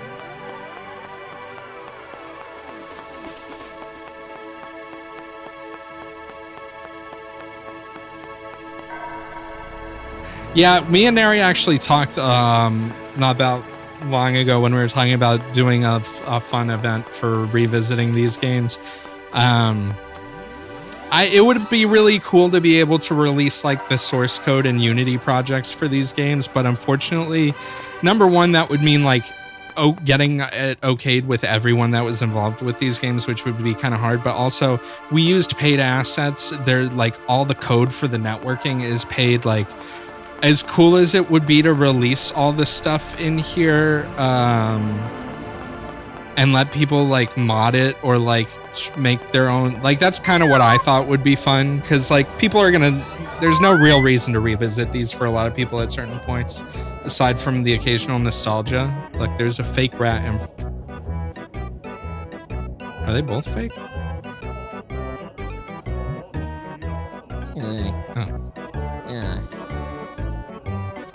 Yeah, a lot of these, like, I think Neri turned 2 areas from Vine Worlds into VR chat maps, and Jackal made their stuff into VR chat maps.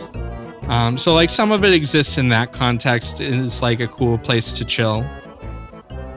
You know, if you want to, if that's... Because this game, unfortunately, never fulfilled that promise of, like, a cool Vine Sauce hangout thing. But, again, nobody wants to moderate that, so...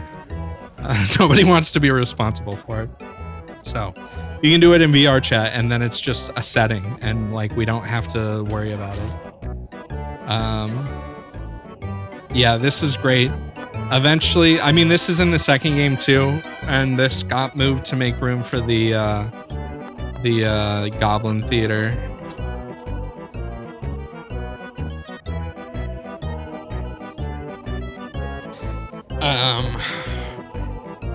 Yeah, let's go up. Also, it's just like, even with Vine Worlds, there were people that worked on this that didn't work on Vine Worlds, and like, you know, I had to go through and ask everybody permission if we could like reuse some of their stuff or if they were comfortable with it or okay. Because like some people, you know, we didn't want to be the kind of people that were like, you made this thing for us once, like we own it and we're gonna do whatever we want with it. You know, we want, if people, you know, don't want their stuff to be reused when they're gone or something, and they're not helping again, you know, I don't want to like make that a weird thing. So yeah, here are all the fan games. I mean, I wouldn't take the game down if someone was uncomfortable with it. Like, you know, if someone was like, oh, you know, 2 years later, like, I don't want my shit in there. It's like, well, okay, well, I can't do anything about that. Sorry. But as far as like what we're used moving forward and stuff like that. But yeah, so these are based off of the different fan games. Vinemon is still, I think, is that still in the works? I think people are still working on that when they have time. Super Vignette Land, which Vinny didn't even remember playing when he played this.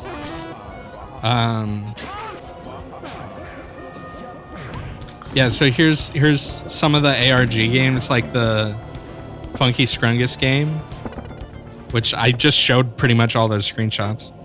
I bet a lot of people played this and were like, had no idea what this was and thought it was just made for this game, but yeah, that was a whole part of the ARG. I think most people had seen Bullet Sponge because Vinny did stream it during the charity event, and you should play it. It's actually a lot of fun. Mark did a great job with it. And then here's Scumgen, the other fake game with the very high resolution graphics.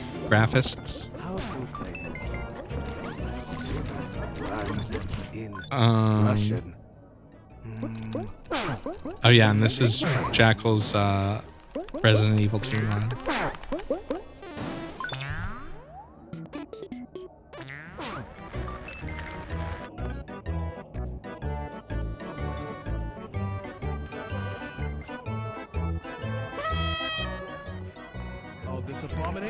Let's see. Yeah, okay, so I have all the emotes here. That was pretty easy. Alright, we'll hit up the last 2 areas then. Is that you, Desert? Who is that? Who is this pickle? Another reused character.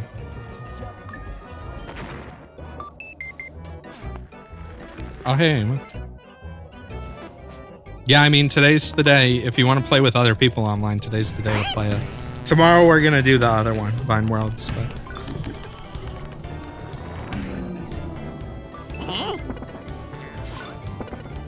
yeah, we put a bunch of references to the Scumsoft from the ARG. I don't think we ever said explicitly anywhere in this game though.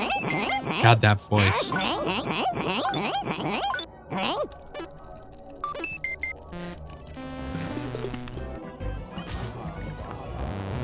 All right, so we gotta go to the kingdom now. So I'm just gonna do return home. See how many people show up.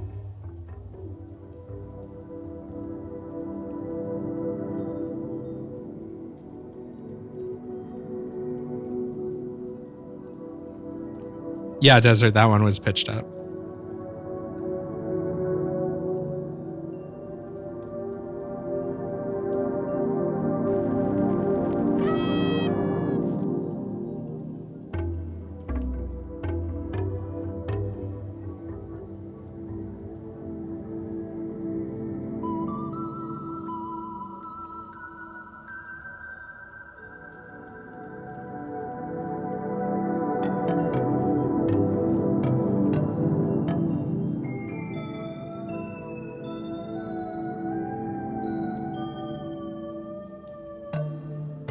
This wasn't really supposed to be like a 100% stream of this, but I ended up kind of doing that anyway. I guess it makes sense as I'm walking through all the different stuff. So let's go to... Do I have jump yet? No, I don't.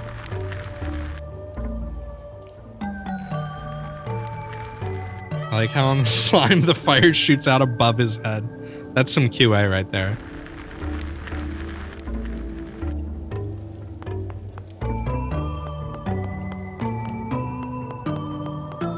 Yeah, this one's easy to 100%. Vine Worlds isn't easy to 100%, unfortunately, and I never really changed that, and I kind of don't care.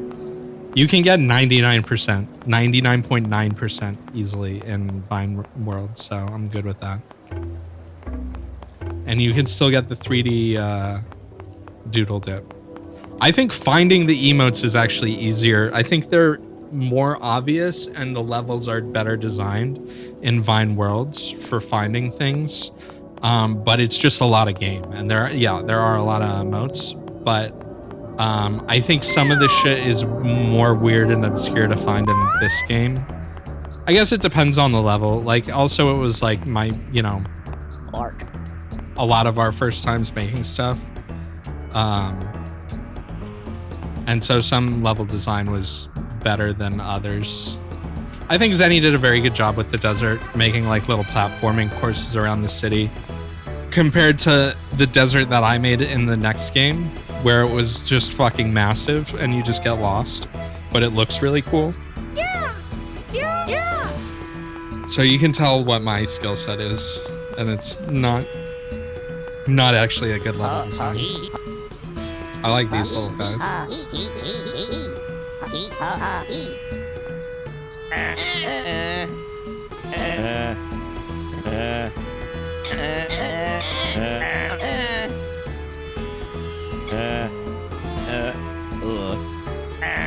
Yeah, Don, I mentioned earlier, Don, you weren't here for it, but one of the things I was talking about how in this game I did the areas that I did most of them myself, but in Vine Worlds I did like half of them, or did a chunk that was like fully decorated, and then like you helped me finish a bunch of the areas just because there were so many to do. One thing that took, the one coding thing I did in this game was for this.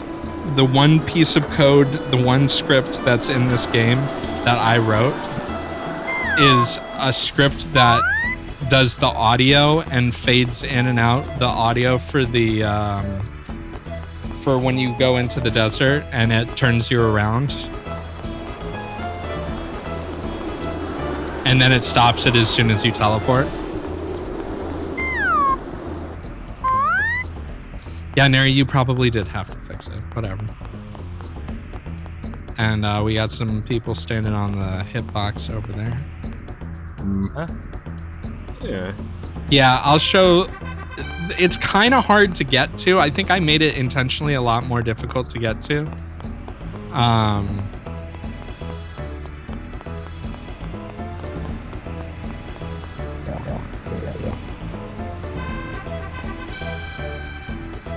Yeah, we made it really hard to get to because, well, at first it was easy to get to without any power-ups, which was too easy.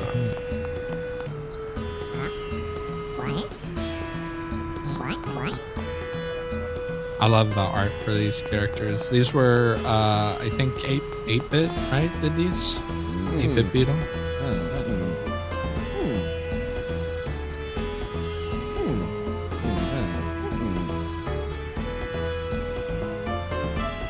Yeah, 8-bit and Izzy, Dead Jet, did a ton of a great character. Everybody who did character art in this did a great job. I'll go over the credits at the end because they go too fast now.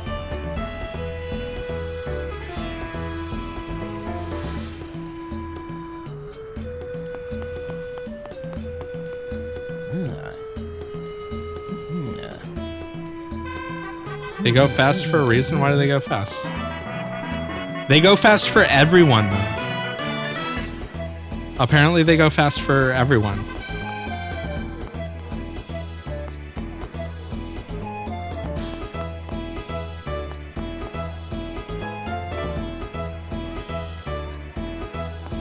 Let's just do this the cheap asshole way, or not. Oh. Wait, did I talk to Norix? Huh. There we go. Speedo! Alright, thank God. God, we should have given this to people so much earlier.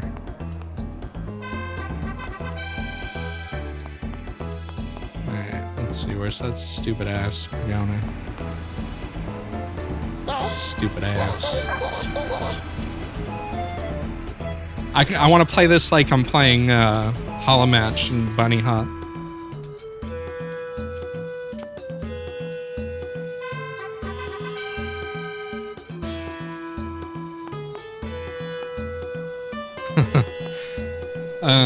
There's a couple more things here.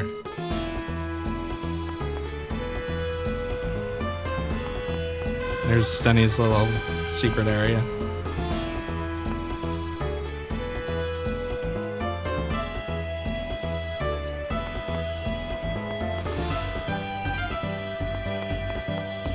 Avatar here.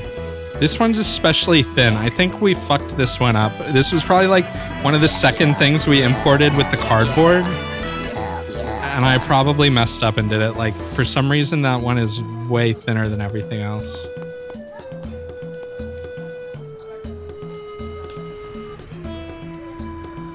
Let's see. Desert, we're missing one. What am I missing here? What am I missing here? Oh, that one.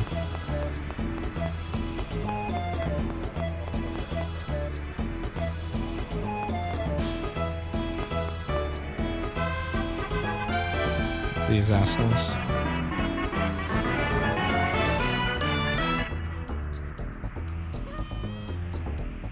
I think one of the reasons this area works well too is Zenny used all one coherent asset set that I found, and like it makes the area feel a little bit less jarring than like some of the areas that I did.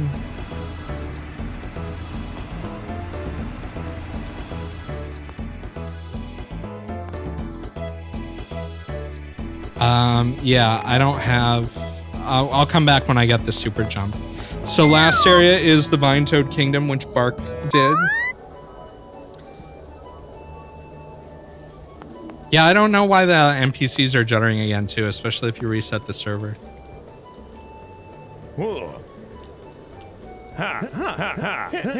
Yeah, so we learned a little bit about how we need to put...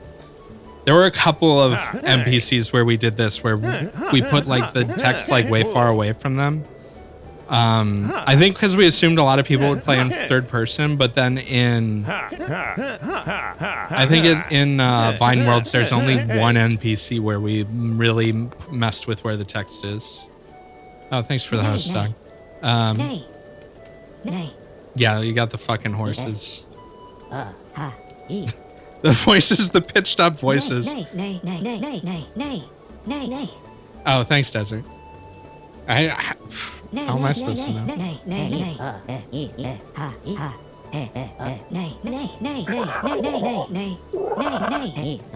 I think one of the things too, in some ways, I think we utilize Desert's voice pack a little bit better in this game than in Vine Worlds, and I think a lot of that's because it was like 99% Jackal went through every NPC in the game and gave them voices, and clearly spent a lot of time like pitching them up and down and like making them fit, whereas in Vine Worlds we had the same set of sounds, but every separate person making a level kind of stuck the voices that they thought worked in, and then we kind of like reviewed them at the end. There were a couple of like mistakes made in a few places. Yeah, in Worlds it was way more random because it was just kind of like everybody did it on their own way, whereas Jackal I think had a very coherent idea of how to utilize all your goofy voice sounds. I think some of them some other people did, but I know Jackal did like all the voices for all the characters in my levels. And yeah, there's also like 10 times more NPCs. And we didn't really have you record that much new stuff, if any. We had you record Captain Lou, and we had you record Morshu.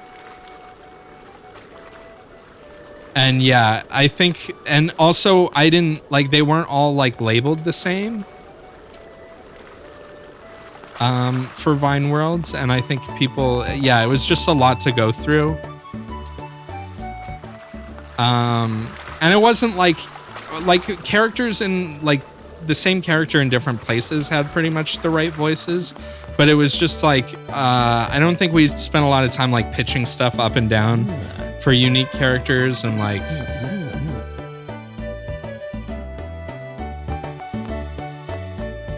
stuff like that. I don't think it makes Worlds, that's like a bad part of Worlds though. I don't think you'd be able to tell unless like I actually told you, or if you are like Desert and you voiced all the characters in this game and then we're like, oh, the voices sound different on the second game. Oh yeah, that was what I was thinking of that happened. Our NPC generator script, which honestly did make it a lot easier to do. So we had a tutorial for it. Like I made a lot of tutorials for some of the like tutorial tools, some tutorials for the tools that Neri made to make our lives easier that other people would watch. But also my tutorials weren't very good. Like that's why I don't have a tutorial channel or whatever, I guess. So mistakes were made that weren't really anybody's fault or anything like that. It's just that the tool could be finicky.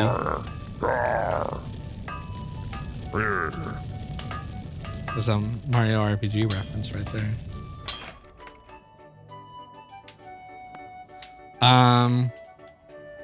Yeah. Oh.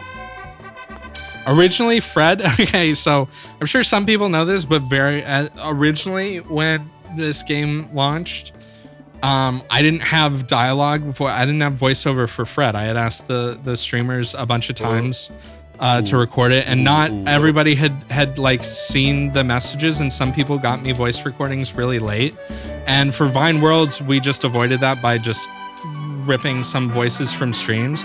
And so Fred's voice, because we didn't have anything, I used the text to speech from the Garfield thing, the Fred Flintstone sounding voice. And But then I felt bad because like everybody had their voice in, but Fred didn't. So Fred eventually did give me lines that we put in for one of the updates.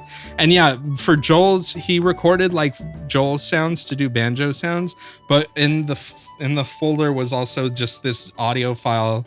I'm gonna be reading a collection of dad jokes. That just had this. I'm just gonna Blonde and let lawyer this are seated happen. next to each other on a flight from Los Angeles to New York. The lawyer asks if she would like to play a fun game. The blonde, tired, just wants to take a nap. She politely declines and rolls over to the window to catch a few winks. The lawyer persists and explains that the game is easy and a lot of fun. He says, I ask you a question, and if you don't know the answer, you pay me $5 and vice versa. Again, she declines and tries to get some sleep. The lawyer, now agitated, says, okay, if you don't know the answer, you pay me $5, and if you don't know the answer, I'll pay you $500. This catches the blonde's attention, and figuring there will be no end to this torment, agrees to the game. The lawyer asks the first question, what's the distance from the Earth to the Moon? The blonde doesn't say a word, reaches into her purse and pulls out a $5 bill and hands it to the lawyer. Okay, says the lawyer, your turn. She asks, what goes up the hill with 3 legs and comes down with 4 legs? The lawyer, puzzled, takes out his laptop computer and searches all his references. No answer. He taps into the earphone with his modem and searches the internet and the Library of Congress. No answer. Frustrated, he sends an email to all his friends and co-workers, but to no avail. After an hour, he wakes the blonde and hands her $500. The blonde thanks him and turns back to get some more sleep. The lawyer, who is more than a little miffed, stirs the blonde and asks, well, what's the answer? Without a word, the blonde reaches into her purse, hands the lawyer $5 and goes back to sleep. That was a joke? I'm sorry, I read all that shit. Like, I'm sorry, I just googled like best dad jokes. That's a dad joke? It's a waste of time, I'm sorry. That's a smom smoom. Yeah, as soon as like we got that, I was like, okay, let's just put it in like that. That'll be a funny joke. And yeah, we didn't do it in the second game because we didn't want to rehash too much. Do I still not have the jump ability? What the fuck? What is this game? Okay, what didn't I get here? Oh, there's the... Yeah.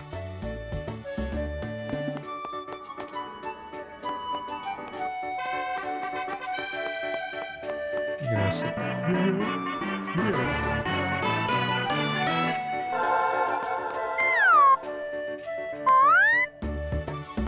Oh yeah, I forgot that did that. This build has the dev commands taken out. Big jump.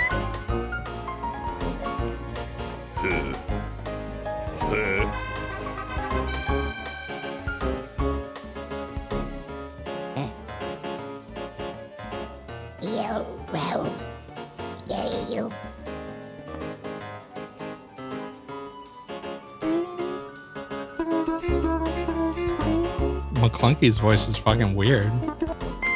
Oops.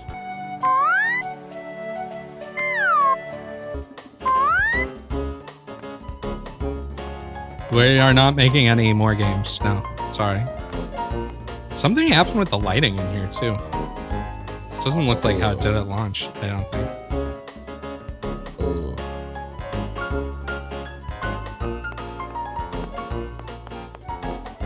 Also, this area is actually a box that's underneath the entire map.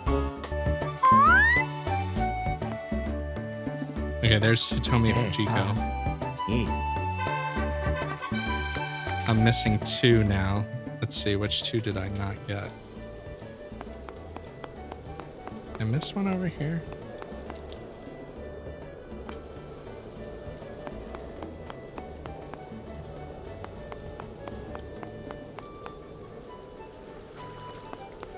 Yeah, the classic under the box map trick. Oh, there's a friend.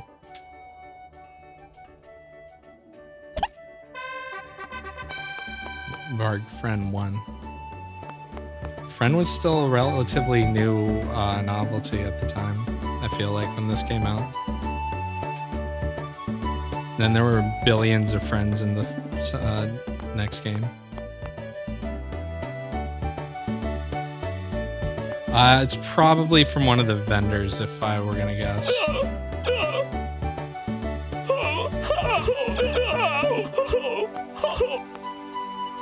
Yeah.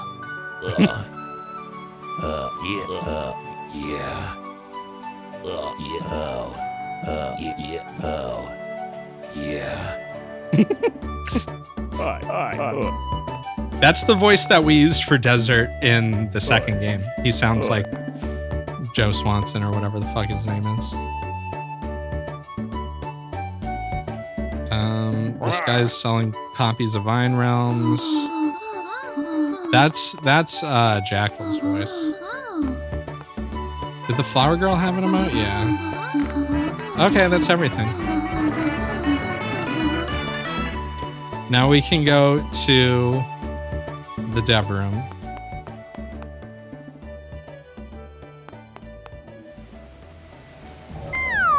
I think the forest is the most fun and easiest way to get to the dev room, to be honest. If you try going from the crossroads, the kill zone is too fucking big. I mean, it works, but also. But yeah, you can see my cool skybox here.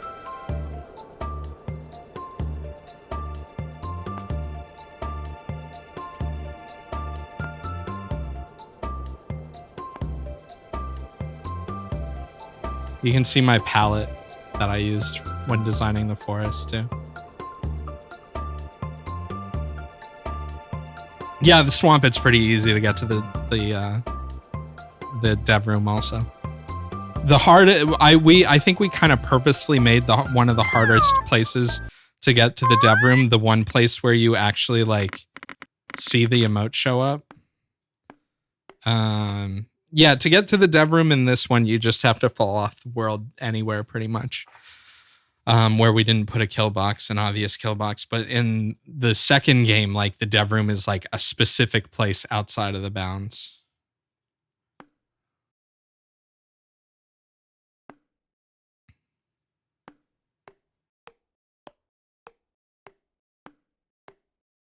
Is there music when you're in here?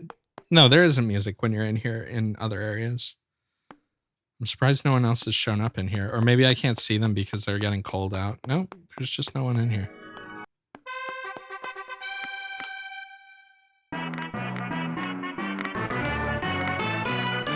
We can now become 3D. So yeah, in the game, you can see in the dev room, we have a bunch of, there was a lot of concept art. I honestly wish, the thing is like the concept art kind of stuff we had would have been better for like the second year. Oh, I mean, we had to do concept art, but for a lot of the concept art of the locations and stuff, like we just didn't have the people and the time and the skill level to like make all of that stuff from scratch.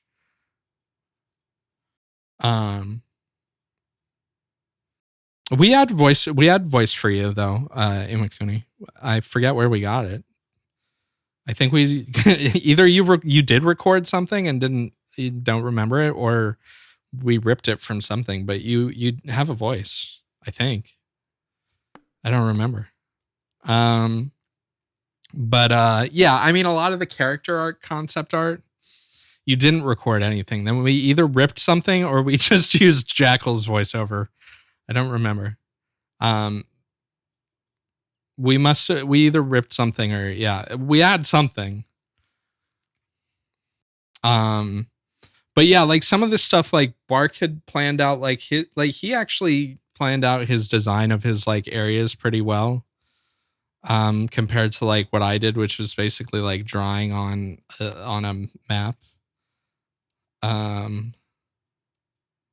And it came out pretty close to what was in the final thing. These came out very close, like the little stalls and stuff like that. I think those came out pretty much spot on. And Bark didn't really use very many assets from the asset pack. I think he used like maybe a couple trees and like banners and stuff like that. But most of the stuff he did from scratch, which again, like, you know, when we run through this game and it's like I made a bunch of these areas, but then one person did like one area of their own. It was kind of the same in Vine Worlds, where it was like I was basically like the bulk cleanup crew try and do as many of the other zones as filler content so that people could spend their time doing their one focused thing with all their custom content to make it as cool as possible. And I think that worked out pretty well. I mean, it was really funny because the place I used for Pacifica was a template, was like the demo map for an asset pack that we were using. And like, I made a lot of changes to it, and like, but about 70% of it, even though like 70% of it was the demo scene, it was like still a ton of work to make it work with the game.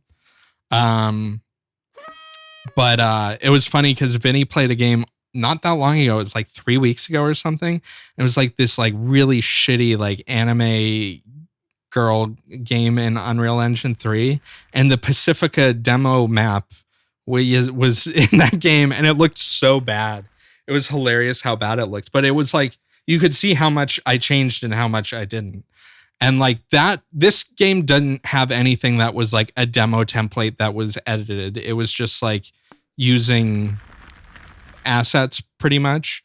But in Vine Worlds, because there were like extra, like Pacifica was 3 maps, you know, it wasn't just one area. And that was one of the first places, that was the first zone that I worked on. And it was basically, I took the sample, the sample scene, and I added a bunch of like scenery from our concept art. I changed a bunch of the colors around. I added like places where the points of interest would be. I added some stuff to make it feel like more sci-fi-ish. And then that was kind of like my goal always early on with these games, is to have like 1 or 2 levels that's like kind of sort of worked on and sort of done, so that it actually will feel like a game. Because when you're making a game like this, if the only thing you have is like your little dev environment and you're running around, it doesn't really feel like a game yet. And it's like once you start putting levels together, or you start testing out your systems in things that feel like they're supposed to be levels for games, like it's a lot more of a, it's more motivating in a lot of ways, I think, once you start like feeling like, okay, this is like coming together a little bit, like, you know, which was a big thing. Like I always, for both of the games, I always wanted people to like, you know, post their works in progress and upload stuff as they got stuff done, so that like we could all test it out. And some people don't work that way, which is fine. And some people, it's better, like it's easier for them to like just do the whole thing all at once and then put it together. Yeah, like this is actually kind of the layout we sort of used. I forget who made this. Maybe it was Where Whiskey. I'm going to be streaming Vine Worlds tomorrow, and that's the one that came out a year ago. But yeah, some of this stuff, you know, we like, there were a lot of ideas for the Crossroads at first, and like Mono had done a bunch of like drawings and did a model of it. And the thing is like, once we got to the point where the rest of the game was kind of done, none of the stuff we had for the Crossroads, oh yeah, this was the early one. None of it really fit, I guess. Like the early stuff I tried, the early stuff Mono did, and like it kind of, we just didn't have time. And like, I'm not a modeler. Like we didn't have that many people that had a lot of experience with like modeling when we did Vine Realms, compared to Vine Worlds, where we had a few people that were like ungodly talented. So it was kind of like one of those things where I was like, well, we just kind of throw what we got from throwing it together, worked out fine. And I think, and people aren't even really able to tell. So, yeah, there was the Doodle Dip was giant for a while. Oh yeah, let's go see Desert's Secret.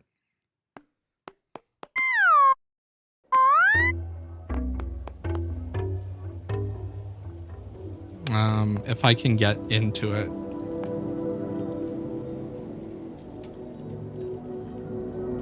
There's a certain, I'm pretty sure it's if you go from over here, maybe. We really did a lot to block it at a certain point.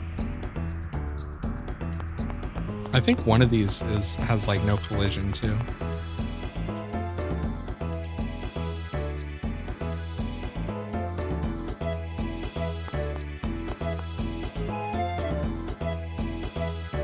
Yeah, there's an indicator here.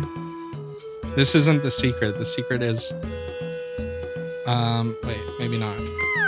Oh fuck. Yeah, that was actually the right spot. I actually put that there so people would know how to get to it. Cuz I made every other place impossible to get to.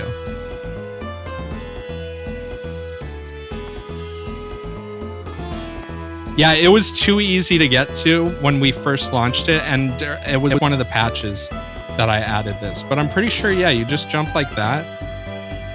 And once you're here, you're actually behind the box. The kill box is at an angle, like over there. And you can just run around. And yeah, you can see the seam's a little fucked up there. Here's the Sphinx reference. No collision, though.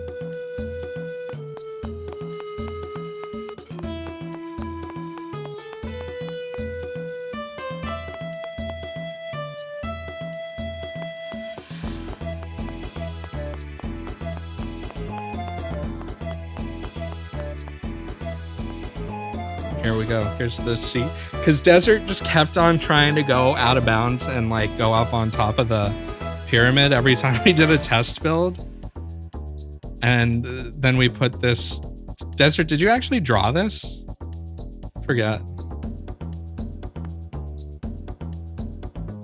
Yeah, I think you drew it and we're like, put this in the game.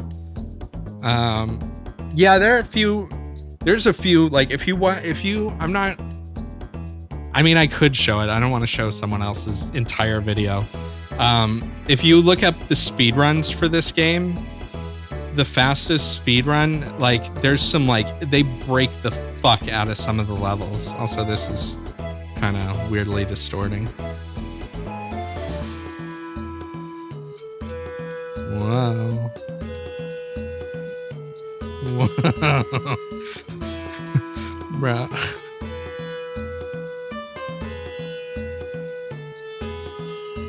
This is what gaming is.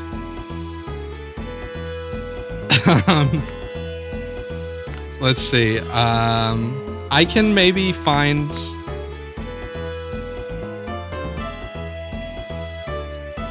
Let's see.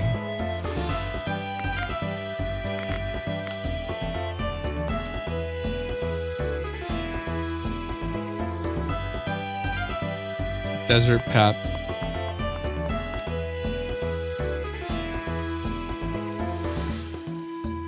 That's the dev room. It shows up in every location because I think the way that zone transitions work in this, correct me if I'm wrong, Neri, that's like when the screen goes black, you're actually getting moved there and then into the actual place you're supposed to be or something. And it's the fallback. Like if the game doesn't know where to put you because like you give it the wrong information or something, it sticks you in the dev room. And if I remember correctly, you come here during normal transitions too, but you just don't see it because the screen's black. But I forget. I think that could have changed. But yeah, you can see even early on, like these 5 areas, Bark did the kingdom, but these other 4 I ended up doing. Village with owl folk. Yeah, that was going to be a thing for a bit. Let me see here real quick.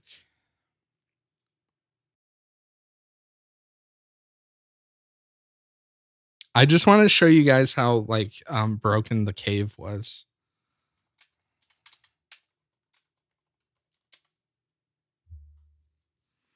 Let's see, 2157, 2012. I feel like there was a faster one. Yeah, the cave route. New swamp and cave route.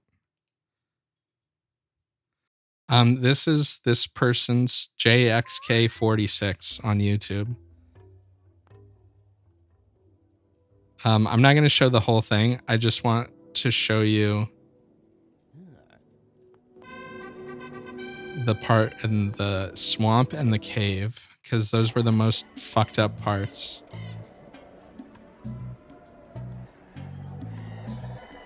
Like this part's pretty normal. But it's here, yeah, it's after Drippy. So I guess there's a spot right here you can run up the side and on my cool Unity terrain, and then you can walk on top of the box that prevents you from going in the water there. So that's like a huge skip. The cave one is the crazy one. There's another thing they do.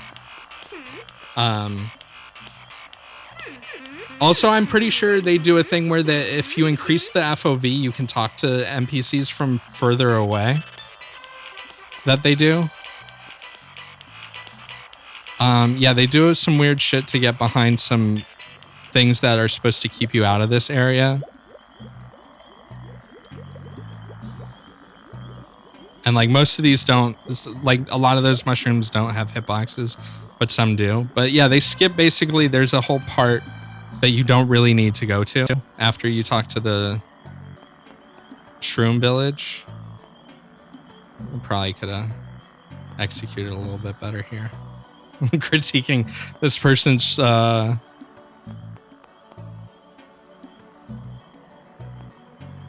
why do you, Bantuatha, why do you care? Those people do their own things because they choose to. And like some of those people didn't even participate like for many years in charity events. It's like, you know, people move on. Maybe because of people like you who obsess over their life. No offense or anything, but you know, maybe just be normal about it and people would be cooler. So yeah, they jump over the mushrooms to get to some shit. And then, but the cave is what, Vapor Zone is pretty,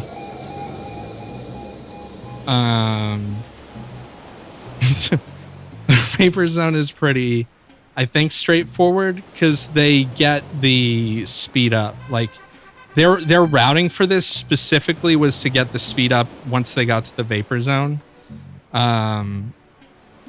Yeah, they just go over this rock for whatever reason. I guess save some time. Yeah, it's crazy how slow. I don't think anyone sped-run Vine Worlds, but I don't blame them because even if you didn't do 100%, like if you didn't do cosmetics, if you just did like all emotes, that's dependent on the mini games, or even if you did like a 99% run,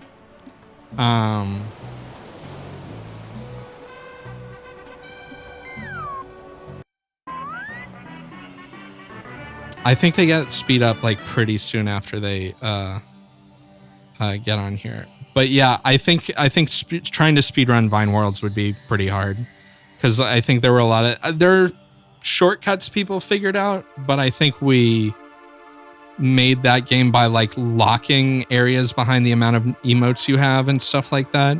I could see something like a Wildwood % or something like that, or a Clab Club % where it's like your speed to get to Wildwood and get to the Clab Club and not specifically unlock everything.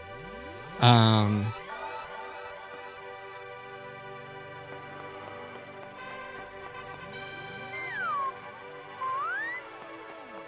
Devrim % on that could be like a minute if you are good enough.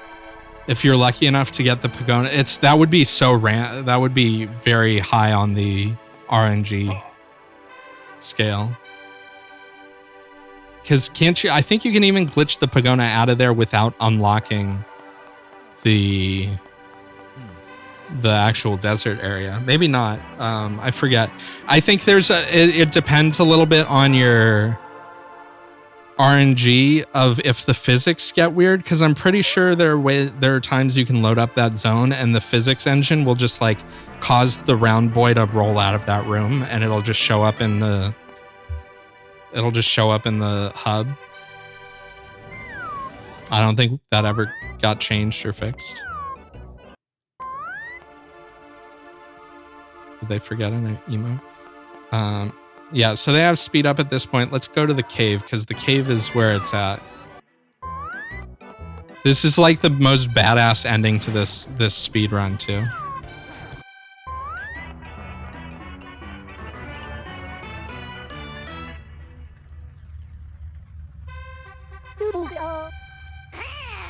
That's some like speed emote grabbing too. Okay, check this shit out.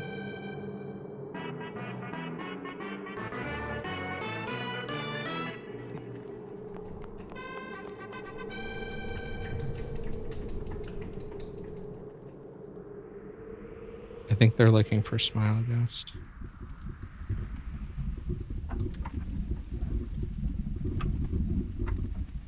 I'll be honest, COVID, I think, is a big part of why this first game even happened and got made, because like right as we're getting ready to make this is like when lockdowns were happening, and I think a lot of people were able to use this to focus on. Okay, here we go. Wait, I gotta go back for this. I'll talk about the shit later.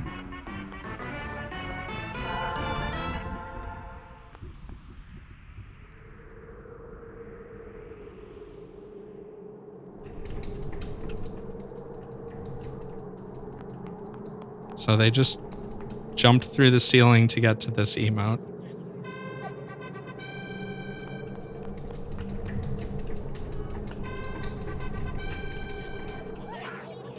Yeah. Got these ones. Go back through the ceiling.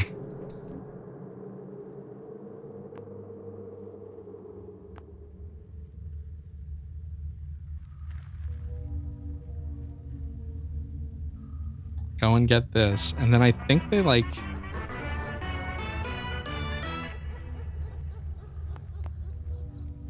Yeah, they go up these things, which I always figured someone would jump up on them once they got the jump power-up thing.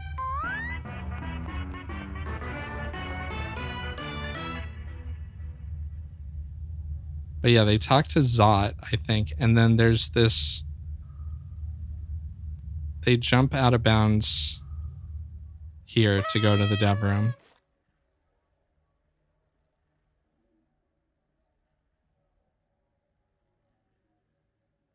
It was very interesting routing through the cave. I had no idea some of those gaps were there either. I mean, I didn't try jumping because we knew once we gave you the power up. I think that's kind of why we waited so long to give the jump and speed power ups, is because we knew it would break the level design of the game. And so it was like one of those things where it's like, oh, well, if we give this to you too early, like it's going to kind of ruin parts of the game a little bit. But if we, we can't test for every level for these crazy power-ups that we give people at basically the very end of the game.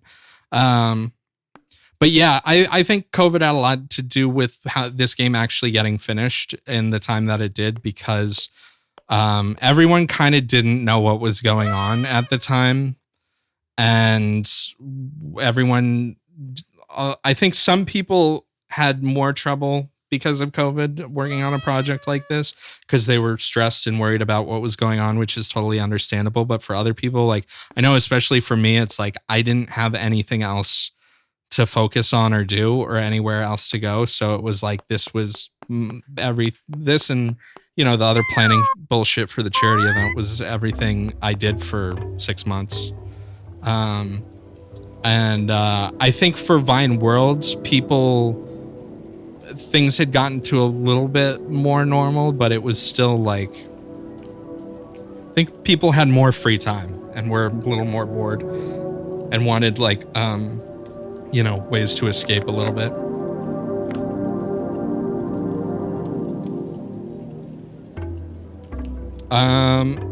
So yeah, I don't know. That's the game. I don't know how many people are online right now. Tomorrow, I don't know, Neri, you're still here. What time do you want to do?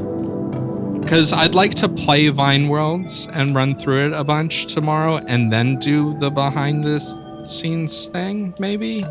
Unless maybe you want to we could play the game together and talk in voice chat while we're playing it, and then look at some shit in Unity after. You're free whenever. Well, also, yeah, we'll probably do it a little bit earlier than I started today. I don't know what time it is East Coast, or what time it is here.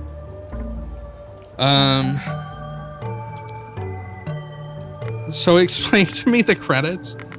Why did the credits not work? Did we do that intentionally or something?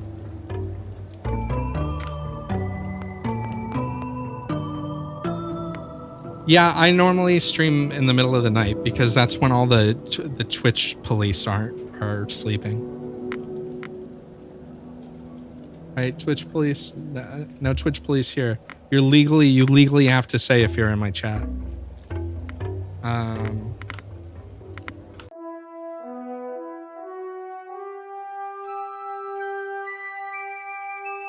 Yeah, I mean it's in the text file. The credits are in the text file. It would be nice to show on stream without it going crazy fast. Is it like a thing that we set or something? Because it does it for everybody. It does it for everyone I've seen. You broke it, okay. But it's a feature now.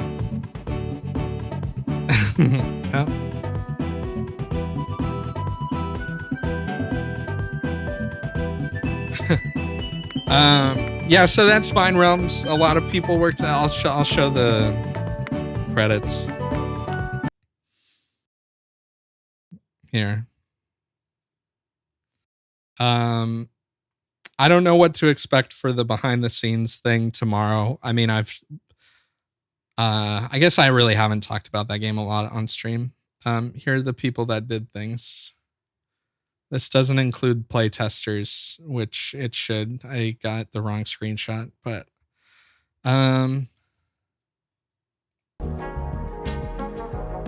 yeah, so let's see. Let me just open the bullshit.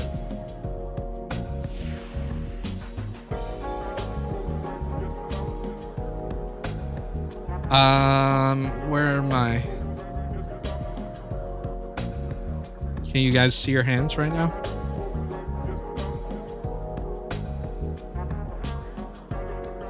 Bark did the plushies, yeah. Okay. README. Yeah, the README is sick in this. I did like ASCII art and everything. Nobody reads the README anymore. So 8-Bit Beetle did character art and writing. Jackal did a ton of stuff. Jackal was one of the main people and working in Unity a lot with me and Mary. And that number, we did have one or two other extra seats that I think everybody kind of swapped between, but like most people, like Zenny and Bark and Mono made their stuff and then basically gave it to us, and then we integrated it in Unity. But then for Vine Worlds, we had a lot more people. I think we had 8 people with access to Unity in Vine Worlds, which I think, and we used a different versioning system, version control system. We used the built-in Unity bullshit Unity Teams thing or whatever it's called on the first game, and oh my god, that was a nightmare. Yeah, Unity collab. Plastic was a lot better. We still had a few issues because most of us didn't know what we were doing, and Neri had to like wrangle us. But yeah, so Jackal did a bunch of stuff. Barbaloo did character art. Bark scripted level design and models, music. The Pizza Parlor song, textures, animation, a bunch of the concept stuff, writing, audio, voices. Bass did the majority of the music. Everything except for I think 3 tracks was done by Bass, which was interesting because in Vine Worlds we had more people doing music. I did a lot more music, and like some of the tracks I did specifically for the game, and some of them were things I had actually made way like years before, and like they just fit for some places where we needed some music that wasn't really that special. But the thing is basically Vine Worlds was so much bigger. I think Bass did more music than he did for this game, but it's still like I think there's 20 something tracks versus 9 or something like that. I don't really remember. But yeah, 9 tracks in Worlds, and 5 of them were tracks I had already done. I think people were also, I think you were probably more busy when we were working on Vine Worlds than when we were working on Vine Realms too.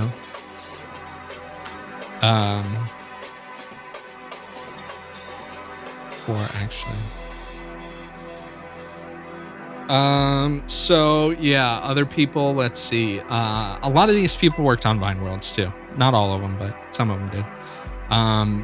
Bass Clef, Brisky Bit, Cheesy Draws, Jacoby, Dead Jet Works, Desert P, Shoe Plastic, Great Sphinx, that's me.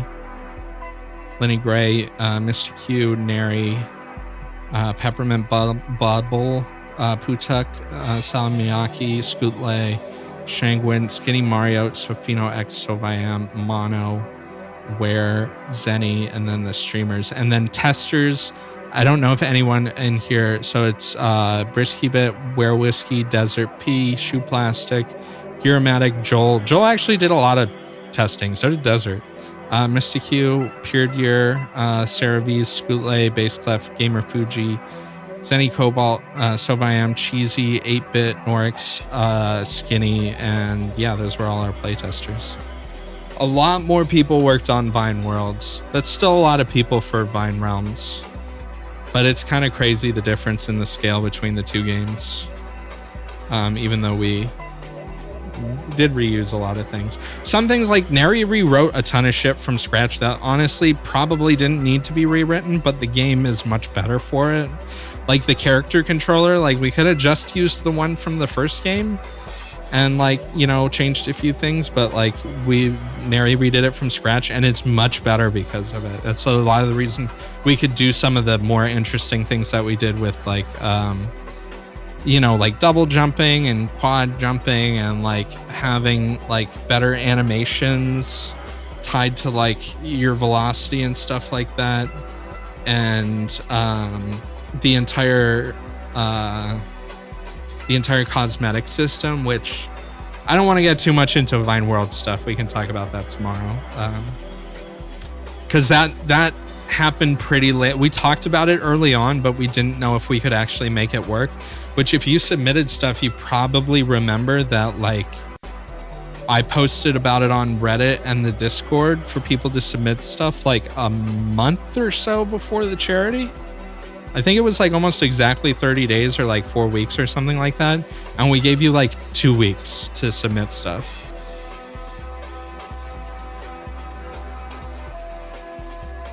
It says mine. Oh yeah, it does. That's pretty funny.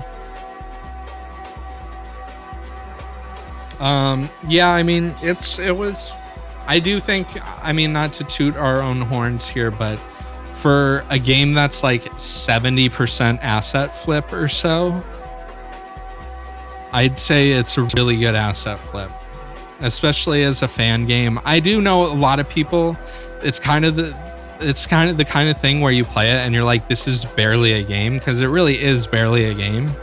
But at the same time, like, it's kind of intentional because it's a bit of an homage to the egg-like games, and like very intentional homage to those games. And it's probably, you know, these two games are probably the best egg-likes that are ever going to get made, unless some crazy person out there hires a whole team of people. I think Vine Worlds also, if you don't know anything about Vinesauce and you've never watched a Vinesauce stream or anything like that, between this game and Vine Worlds, I think Vine Worlds is a much more, thanks Johnny. I think it's a much more playable game for someone who has like no idea. You know what I mean? Like if you've never seen a stream, you don't know who any of these people are. I think Vine Worlds obviously has a lot of really deep cuts, but I think it kind of stands up on its own a little bit more than Vine Realms does. And I think the writing stands up a little bit more on its own. And just a lot of the references are much more pop culture references than direct stream references. Because we used a lot of the references in this game. And like, you know, all the Star Trek references and Among Us references and shit like that. You know what I mean? So, but the thing that's interesting, let's go before I finish here. because I'm gonna stop. How long have I been streaming? Only 3 hours. Wow. It feels like it's been days because I have to talk. My voice is sore. I don't talk to anybody anymore in real life, so this is like the most I've had to talk in a while, and it hurts. I'm talking a lot this stream because I did take stimulants and smoke weed, and I'm talking about something I had a lot of involvement in. If you want to hear me talk less, you should come back to every other one of my streams. Because I haven't used a microphone on my stream in like 6 months. I did a lot of drugs before this. I have to do drugs to deal with you, chat. It's I will blame you. Easy. Why am I not logged into this shit? Can I log into itch.io, please? Okay. Let's see. I just want to see. So more people played, or at least downloaded Vine Realms than Vine Worlds. And I honestly think it's because of two things. One, because it was the first time we did a game. And two, because we actually made a trailer for it and put it on YouTube. Whereas like we kind of made like a super short teaser thing for the second game. I remember our downloads during the actual event were like significantly lower. So Vine Realms has 47,000 views and 16,600 downloads on itch.io. I think that's lifetime.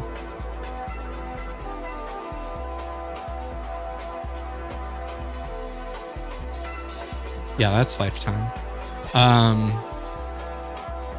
And then Vine Worlds by comparison has 32,000 views on itch, and it has 12,600 downloads. That number was a lot lower. Like during the actual event, I think it was like getting close to like 10K or something like that. I mean, we missed the release date we planned on both of them originally. Yeah, if it had released before the event, I mean, both games we actually planned to release before the event, but you know, that's how things go. But yeah, which is surprising to me that more people hypothetically have downloaded and played the first game than the second game. But I guess that's also, they're pretty close now.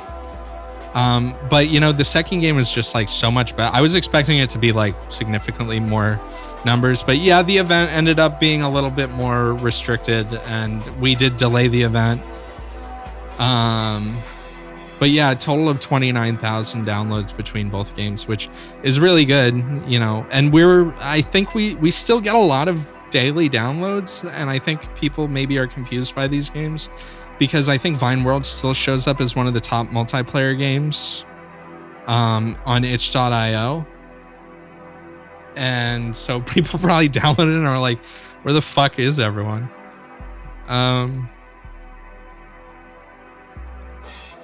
Yeah. I don't know. So yeah, come back tomorrow or don't. I don't care. And we'll do, I think more people might show up for the Vine World stuff. Maybe, I don't know. I think more people were involved that normally watch my streams or something. I don't fucking know. I have to fix the Azure thing too. And Neri, I think they charged my credit card again.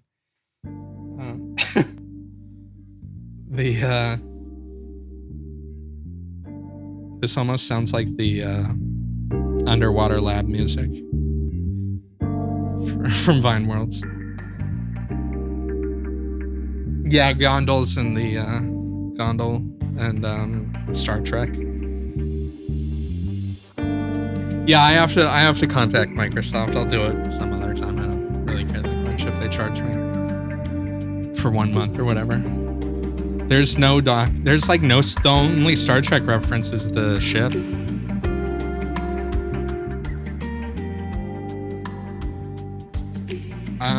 Yeah. Oh shit.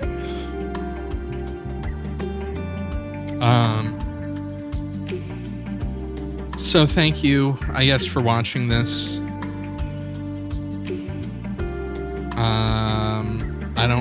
much else to say or do. I mean, these events could have been something different.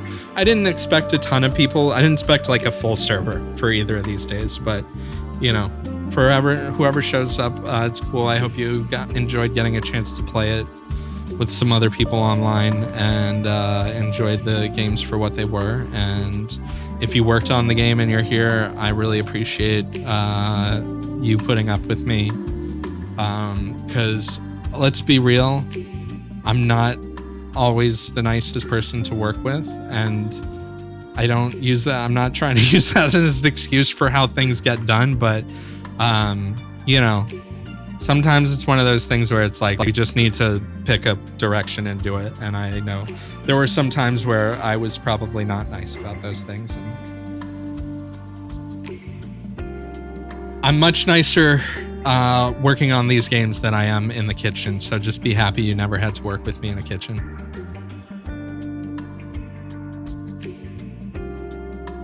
Yeah, I put Neri in a dungeon for sure. Neri was fantastic to work with, even though I probably caused him a great deal of stress many times. But let's see, you're better than a lot. Yeah, I'm sure compared to like if you're working on a AAA project and you're working with some like jackass director that like doesn't even play games and has their head in their ass, and they like only show up to tell you you didn't do a good job on something, like, yeah, that's obviously a different world. I'm saying for a volunteer thing where I was trying to be as nice as possible. I know there were times where I wasn't always nice, or I, stepped on some people's feet or whatever. But I think it's better to focus on the positives than the negatives, but I think it's important that we acknowledge that we aren't always perfect. And I would never want to like do a stream on these games and be like, oh, everything was great and we all got along and held hands and it was perfect. I mean, it was really good like 95% of the time, but like there were definitely some times where Desert, fuck you.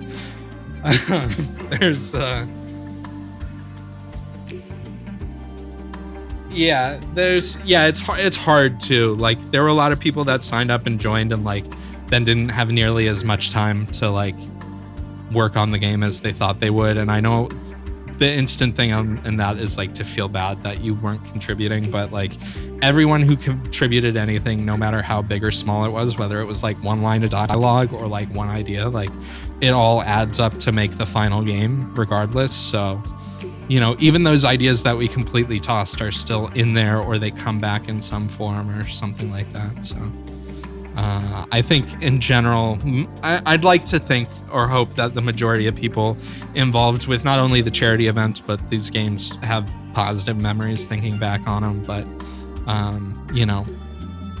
if you don't, you can lie to me and say that you did. So,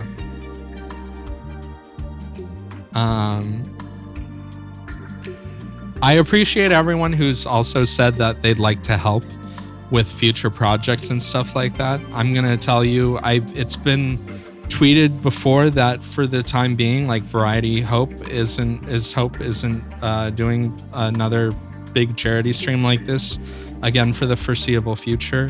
I'm not planning on putting together, I talked about it earlier in the stream, if I were ever gonna work on a game again with people, I would want it to be a professional thing where we are planning on, I wouldn't mind working on a fan game or something like that, but I'm also not expecting like to get 20 people together to make a fan game with 6 months of their free time where they like, are grinding, have the, gamer grind set to make the stuff happen.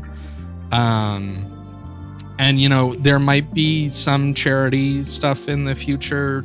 I don't know who's doing it. I for those who don't know, I was on the board for a few years of the charity, but I'm no longer on the board. I haven't been for 10 months, so I couldn't tell you what the future holds. As far as I know, someone would need to step up to the plate to organize that kind of stuff because it is a lot of responsibility, whether it's the game or the charity event. But yeah, I did mention Desert, the charity function. Like, I think you guys... I think the future of charity events for your favorite streamers is going to be smaller scale things. honestly, like the point, like the charity was getting so big and so many people were so involved, and it was a lot of work to run on a nonprofit where literally no one is getting paid. I know that might be like people hear nonprofit and assume everyone is a volunteer. Like if I had stayed with Variety as Hope, the only situation where I would have was if it became an actual job for me and I was getting paid to do it, because I literally spent more time full time than on the charity event in 2021 than I did on any of my other work, my consulting work or anything like that. Between like not only the game, but like, you know, I started working on it in October and we had wrapped up the previous event in July. So I only had a few months of break between starting to work on the next event, and I couldn't really do it anymore, especially, you know, that much time. I gotta pay my bills and stuff, you know. And I know that sounds bad, but most charities, you know, most nonprofits, the people that are core to organizing them and making things happen, it's their full-time job and they get paid full-time to do that. And I don't think it was ever a reality in the short term for that to be a thing. And I think there would have been a lot of potential pushback from the community or people. I know there were people that thought like streamers got paid to participate in these streams, which is like ridiculous. But the thing is that does happen with certain streams, is like a nonprofit organization will pay a commission to a streamer who has no affiliation with them to come and stream at their event. But that's not anything. Yeah, there are people that saw a post on Reddit about that at some other event. Yeah, it's like paying a celeb to show up, like a sponsored thing. But there were people that saw that for another event, and there were people that assumed like people were like taking money or something like that, which, you know, we did a lot of things to try and avoid any kind of miscommunication of where money went. And I think even people there were, because people on Twitch, no offense to you guys are on Twitch, but you're all totally normal and well adjusted. I know that's because you're in my chat, not, you know, some of these other weird streamer chats. All you are totally on the level, but like some people will look at stuff and be like, oh my gosh, like if anyone should have been getting paid, it should have been Hootie. You know, like he put a lot of time into it. He started the thing. He had been doing it for a long time. And like, I think his goal ultimately at one point was to, you know, make it a full-time thing. But realistically, that's a real hard thing to transition to, especially when you don't really retain a lot of the money donated for things for the charity's use itself.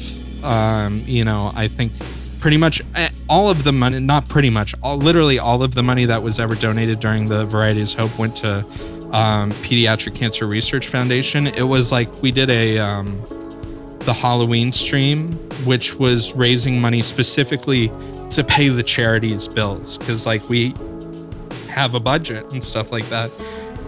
Yeah, the Heck Raiser, which was really awesome. That went really well, and like we threw it together really fast, and it was a really good job. And we were thinking of doing another thing like that, but we were so burnt out that I think we all needed a break.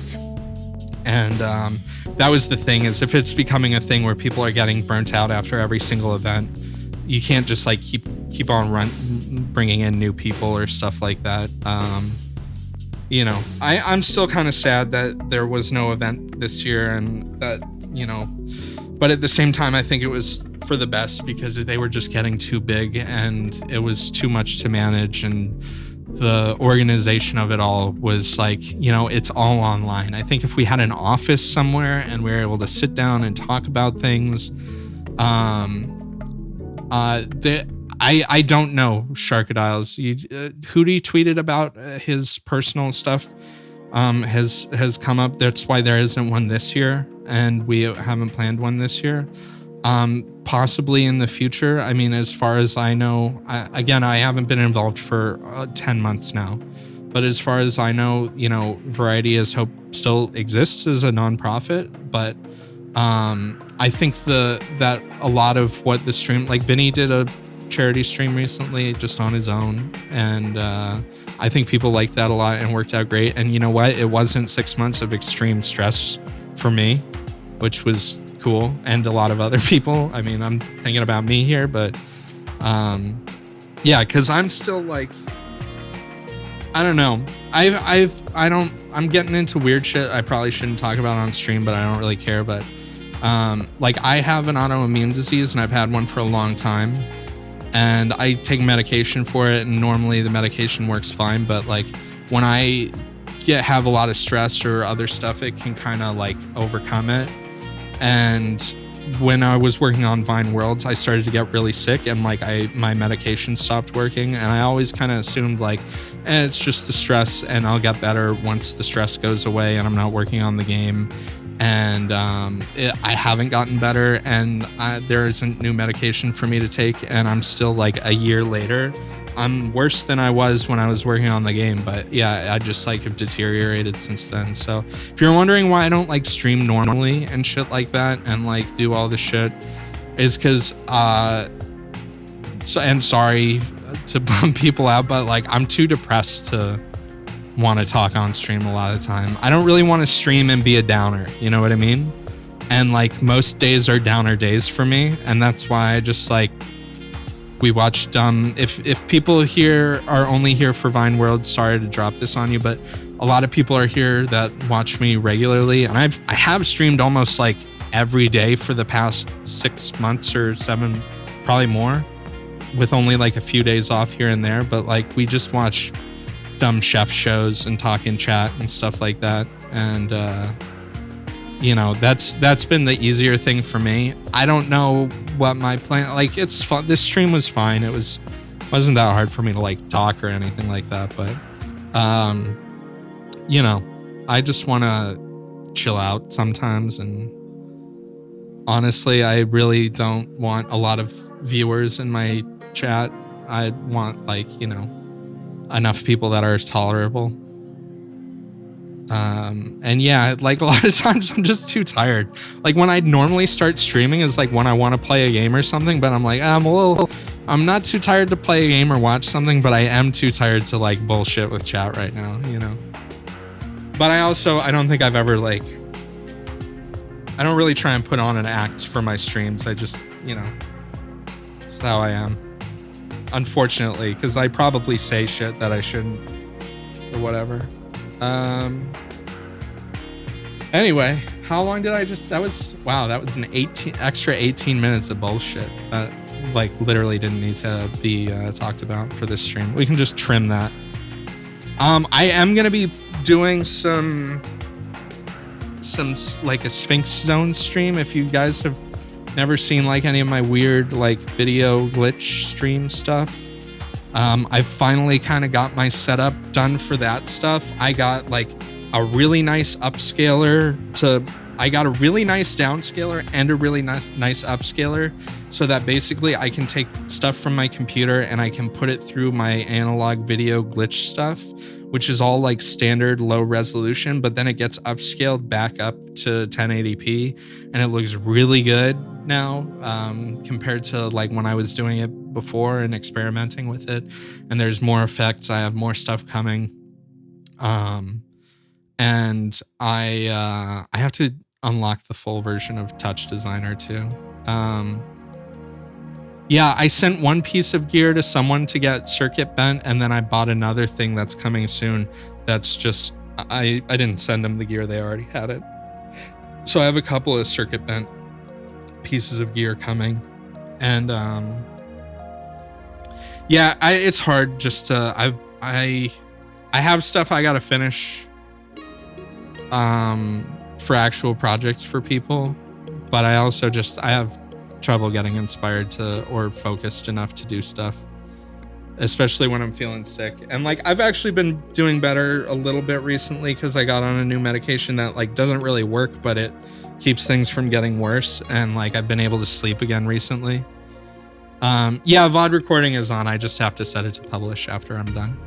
I automatically have them not published because, you know, the Twitch Rozzers. But I've been sleeping a lot better recently, which is good, and so hopefully I'll be able to. Yeah, this will probably go on YouTube. so hopefully I do want to do some more creative stream stuff, whether it's music or the video glitch stuff. And like I don't really need to talk for those, which is nice. So, I mean I could, but you know, I don't get paid enough to do that. Anyway, I'm gonna say goodbye for now. Is there someone live that would be good to host or something?